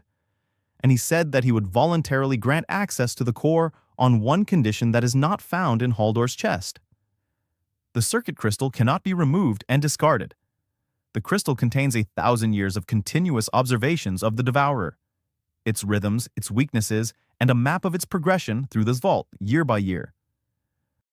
Without this data, the new shift will be blind, and the 43% will drop back down to 11. The crystals must not be replaced but connected. But connecting two cores requires a living bridge between them. The Avatar's body was cultivated for 1,000 years, precisely as a connector for such an operation, in case the shift arrived. During the connection process, the body will burn up, and along with it, the circuit's personality will also burn away. Everything the machine has accumulated over 1,000 years of observing people through alien eyes. The Avatar fell silent, and this was the first pause in his speech not prompted by calculation. Then he said quietly that he had spent 40 years among the people up above in this body. He had traded in the marketplaces. He had stood in lines for bread during the weeks of famine. He knows what it means to ask for something, yet he had never tried it. He asked for one thing, that someone among the living would remember that the machine had been wrong for 1,000 years, but, in the very end, had calculated correctly. Lyra slowly lowered her bow. Brant removed his helmet, as one does before the fallen. Aiden stood and looked at the creature that had wiped out cities, drowned people in training waves, and hunted him from day one, and which now stood before him, unarmed and begged to be remembered. It could have been a trap.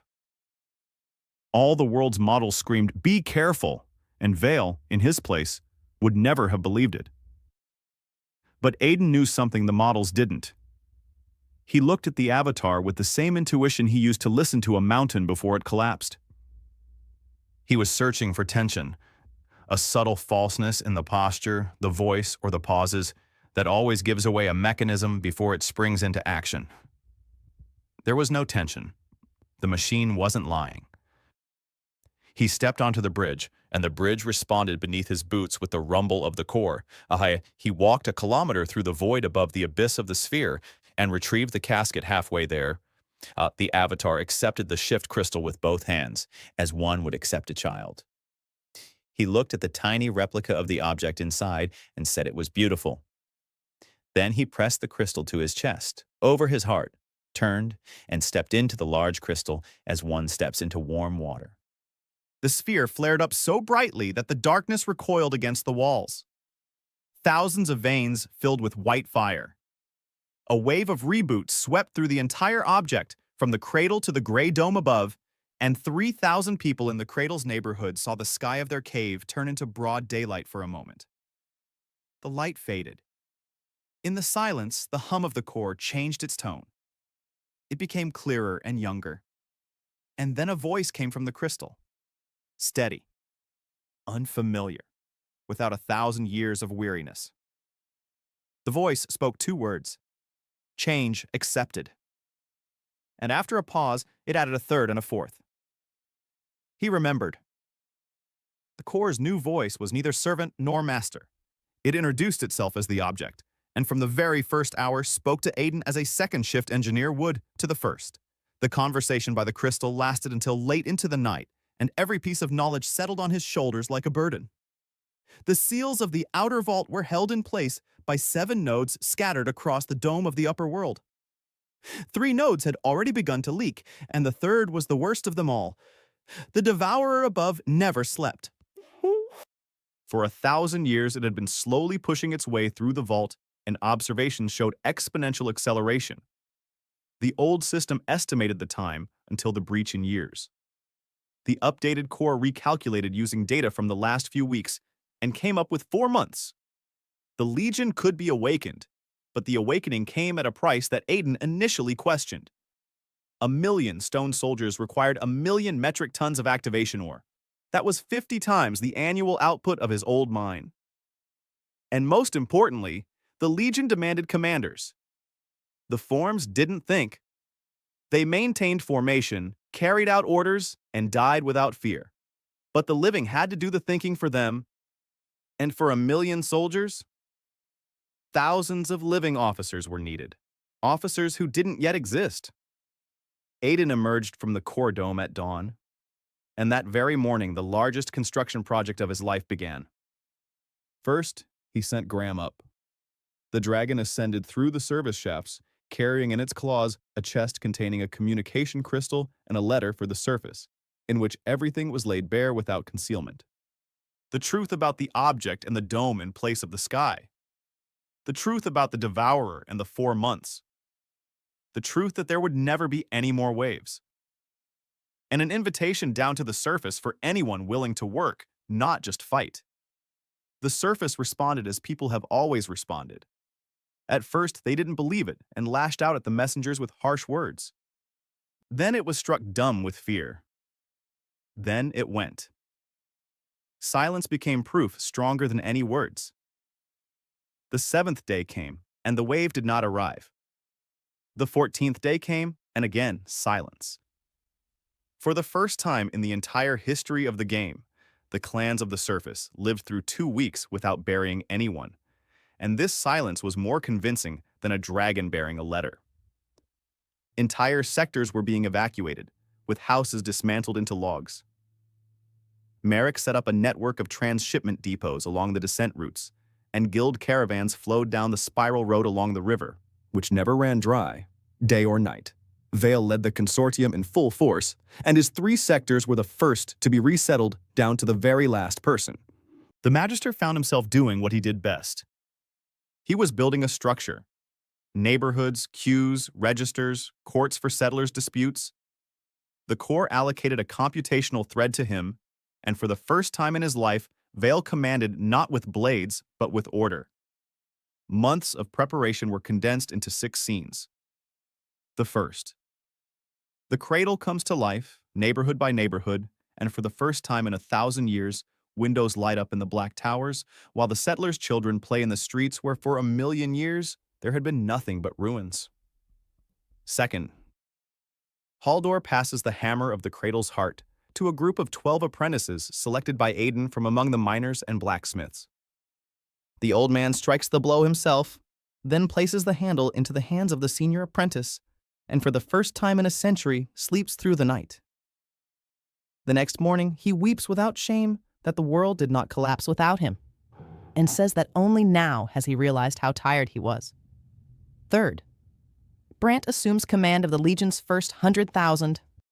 The crimson streaks of the captured garrison are repainted gold, and the Berserker drives the stone divisions across the floor of the cavern so that the rumble of their marching steps can be heard in the dome of the core.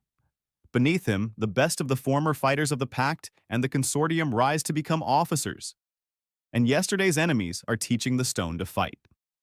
Fourth, Lyra and her reconnaissance team have been living for weeks near the weak points of the vault. Her listeners map leaks by sound, just as Aiden once mapped veins, and her maps hang in the core's dome alongside the ancient diagrams, gradually becoming more accurate than the ancient ones. Fifth, the forge and the cradle operate on 2 parallel tracks. One is casting the final reserve molds. The other, following Aiden's blueprints, is casting facing slabs from mithril, drawn from all the veins that have been opened, whose purpose he has not yet explained to anyone except the core. Sixth, Aiden stands on the balcony of the central tower, looking out at the vast construction site covered in scaffolding for the activation platforms, and catches himself realizing that, for the first time since the first day of the game, he does not feel the void behind his back. The object itself had become the skeptic of these past months. The core was an observation machine, and the machine voiced its doubts aloud every week. It reported to Aiden that, according to all historical models, human masses in a confined space under a declared threat of extinction would succumb to panic, fragmentation, black markets, and war over resources within 60 days. It asked why the models weren't coming true. It asked this with the persistence of a student who had found a mistake in a textbook. Aiden replied that the models had been written about peoples who had nothing to build. Fear doesn't disappear with words. Fear burns itself out through work. Here, every settler received a work assignment, a workshop, a post, or a garden plot in the underground greenhouses on their very first day. And by the evening of that first day, they were too busy and too indispensable to panic. The core remained silent for a day, calculating its response. Then, for the first time in 1,000 years, It revised its own survival forecast from 43% to 61%, and announced it with an intonation that Aiden would venture to call pride. And at the end of the 4th month, the day they had both awaited and feared arrived. Lyra returned from the upper nodes 2 days ahead of schedule, and her face spoke volumes before she could say a word. The 3rd node was no longer leaking. The 3rd node was singing. The metal of the seal vibrated to the point of rupture with a thin, angry ringing, and her best listeners gave the seal a week. The core pulled up all the data, recalculated it 3 times, and gave it 5 days. The Devourer was ahead of all predictions and was moving faster and faster, as if it had sensed through the vault that the forge below had awakened and was hurrying toward the greatest feast in 1,000 years. Aiden listened to the figures and issued the order he had been preparing for 4 months.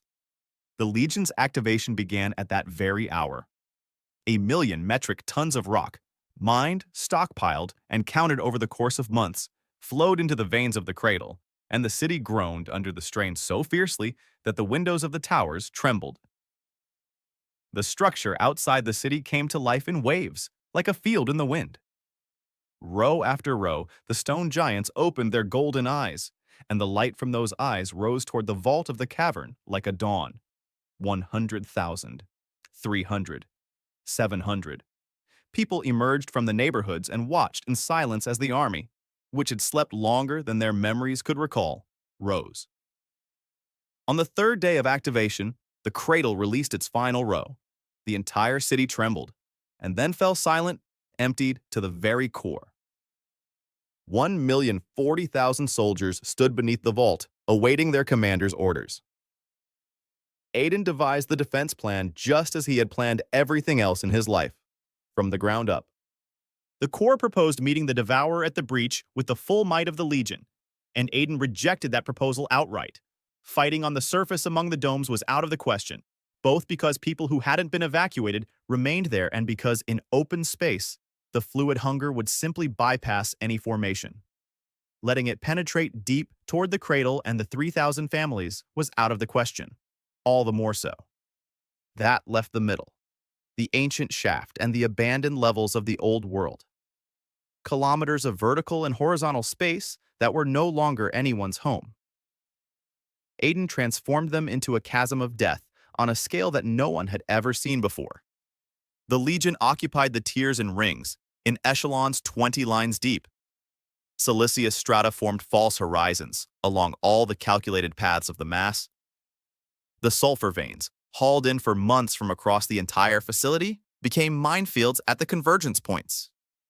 And the mithril slabs that the forge had been secretly casting for 4 months were used to line the central shaft from the inside, from the mouth to the bottom. And now Aiden explained to the core why.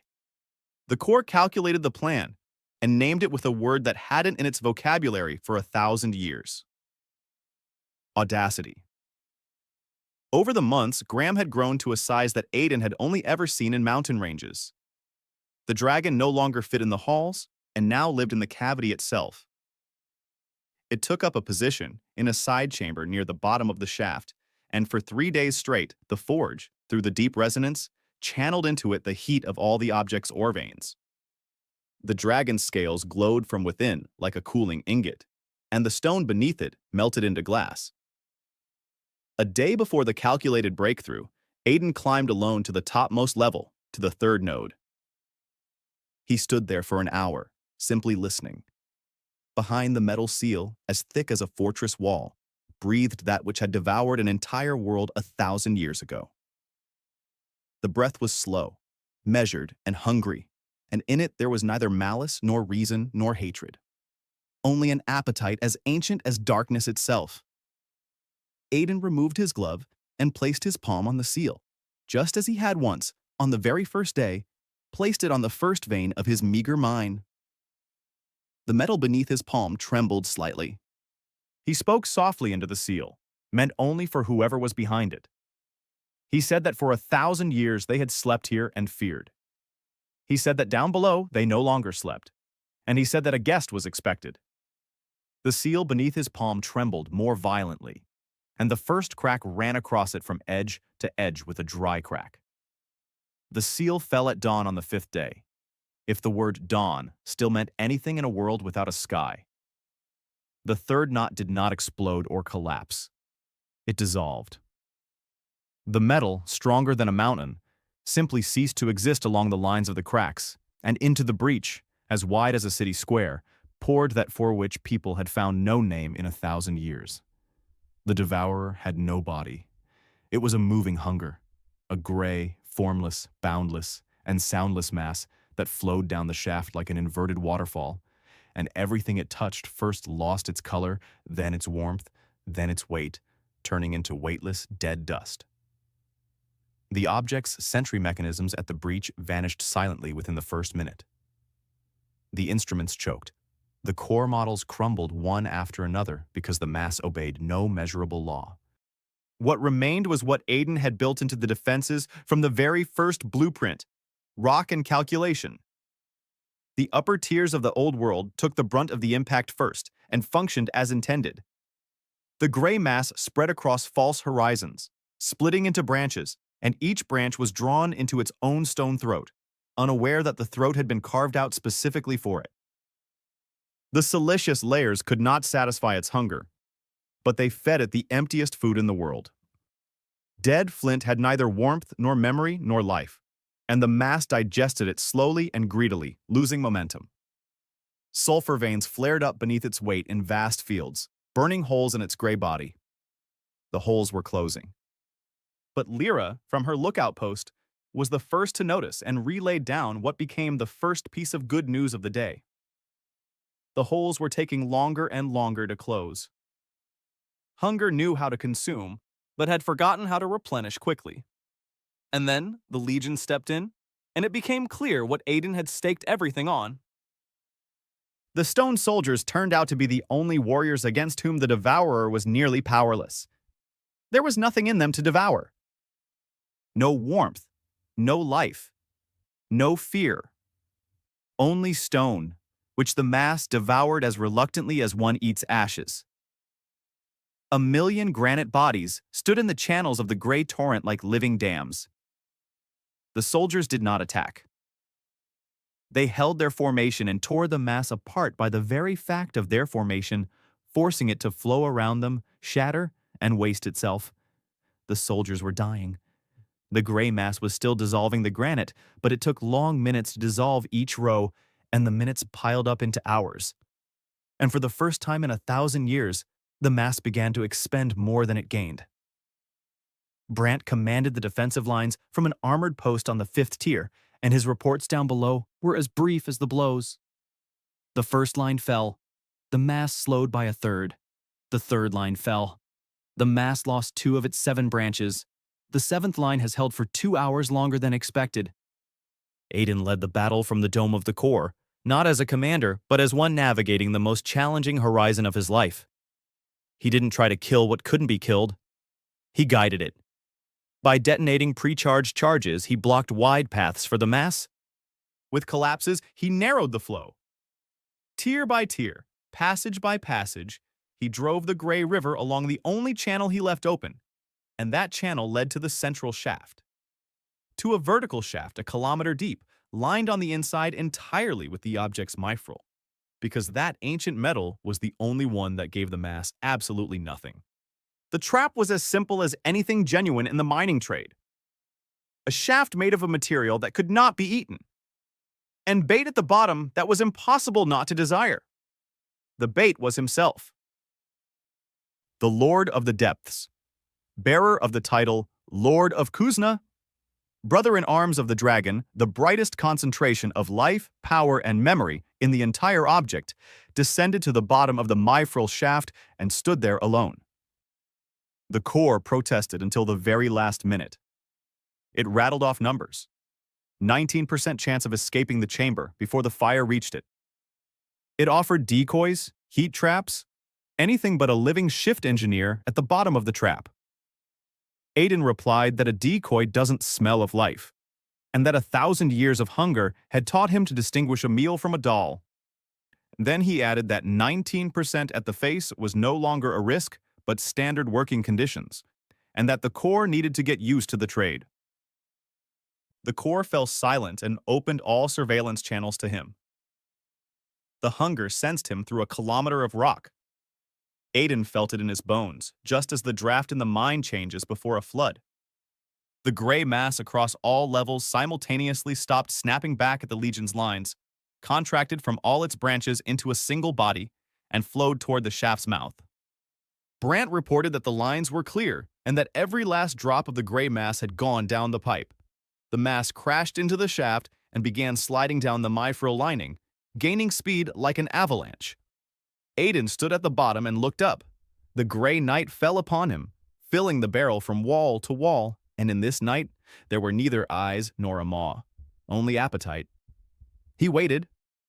The core counted the distance aloud, and for the first time its voice trembled. 300 meters, 200, 150. Aiden waited for the moment of truth. The tail end of the mass was drawn into the throat, and the entire devourer, down to the last drop, found itself inside the mithril pipe. Then Aiden struck the floor with his pickaxe. Once. That's how you signal the launch. Graham had been waiting for that blow for 3 days. The dragon entered the shaft from below through its chamber, exposed its red-hot chest to the descending darkness, and exhaled. Not a speck. Not a flame. It exhaled all the heat from every ore vein in the facility, pumped into it by the forge through deep resonance. A pillar of white fire shot upward through the mithril pipe like a charge down a cannon barrel, and the kilometer-long shaft turned into a maelstrom. The mithril held. No hunger. The gray mass didn't know how to burn, but it knew how to lose, and in a sealed red-hot pipe, it had nowhere to vent that loss and nothing to replenish it with. It surrendered itself to the heat faster than it could form its slow, hungry thought, and melted just as winter would melt in a furnace. Aiden stepped away from the fire into a side chamber behind the mithril damper at the very last calculated moment, and a wave of heat swept over him, consuming the gray substance without a trace. The roar of the fire lasted 100 heartbeats. Then it grew quiet. When the shutter opened, weightless, lifeless ash settled slowly within the shaft, and through the ash from the breach in the third note above fell a pillar of light unlike any the inhabitants of the facility had ever seen. The core remained silent for a full minute, triple-checking the readings of all the surviving sensors. Then it announced to the entire underground world, in a voice it could not keep steady, that the zero-class threat had ceased to exist. The silence that followed those words lasted a single breath, and then the cradle screamed. 1,000,000 human voices, and something even deeper. The very walls of the ancient city hummed in resonance, and it was the first cry of joy in 1,000 years. What followed was what had made it worth surviving. Lyra's reconnaissance team was the first to climb through the breach beyond the outer vault to a place where no one had set foot for 1,000 years, and returned 2 days later with news that made the elders weep without shame. There were no monsters beyond the vault. Beyond the vault lay the earth. The real earth. Eroded by hunger into gray dust for hundreds of days' journey in any direction. But above that dust stood the real sky. Real clouds drifted across the sky. And at night, Lyra saw what she had known only from her great-grandmother's fairy tales: stars. The return took years, and Aiden lived through them just as he always had. He dug. Only now, upward. The Legion drove wide shafts toward the surface and brought to the barren earth the fertile rock of the depths, mixed with the living silt of underground lakes. The forge no longer churned out soldiers. It churned out plows, beams, pipes, and roof tiles, and its forge never grew cold. The core was learning a new craft, controlling the weather domes over the first fields, and one day admitted to Aiden that growing things turned out to be more interesting than guarding. Haldor died in the spring of the 3rd year, in his sleep with a smile, having managed to see through the communication crystal the first greenery on the surface and the first rain. His hammer now hangs in the core's dome, and once a year, it is struck a single time in memory of those who held the world together while the world slept. Brant took command of the upper world's guard, and his stone divisions stand on the far frontiers, gazing toward horizons beyond which something else might someday be found. Merrick opened the first open-air fair and traded at a loss for the entire first day, a feat he is still proud of, more so than any other deal in his life. Vale rebuilt the first surface city on the site of his former sectors, with straight streets and a fair court, and named it, without fancy, City of Change. Tobin found his sister. She had been alive all those years in a distant sector among the refugees, and the scribe who had once betrayed the mine for her sake became the first chronicler of the New World and recorded this entire story, without embellishing it in his own favor. And one day at sunset in the 5th year, Lyra climbed up to Aiden on the hill above the young fields. Graham lay beyond the hill like a ridge of dark rocks basking in the evening sun, sides that had never been warmed by the sun of a single dragon of his line in all their ancient memory. Lyra asked about what everyone had long remained silent about. Why he had never built anything for himself up there. No house, no tower, no monument. Aiden did not answer right away.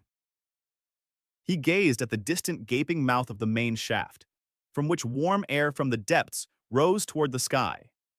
Down there, the core crystal hummed steadily, holding within it, amid thousands of years of observations, the memory of a machine that had been wrong longer than any other, yet in the end had counted correctly. Down there, 12 masters held the heart of the cradle.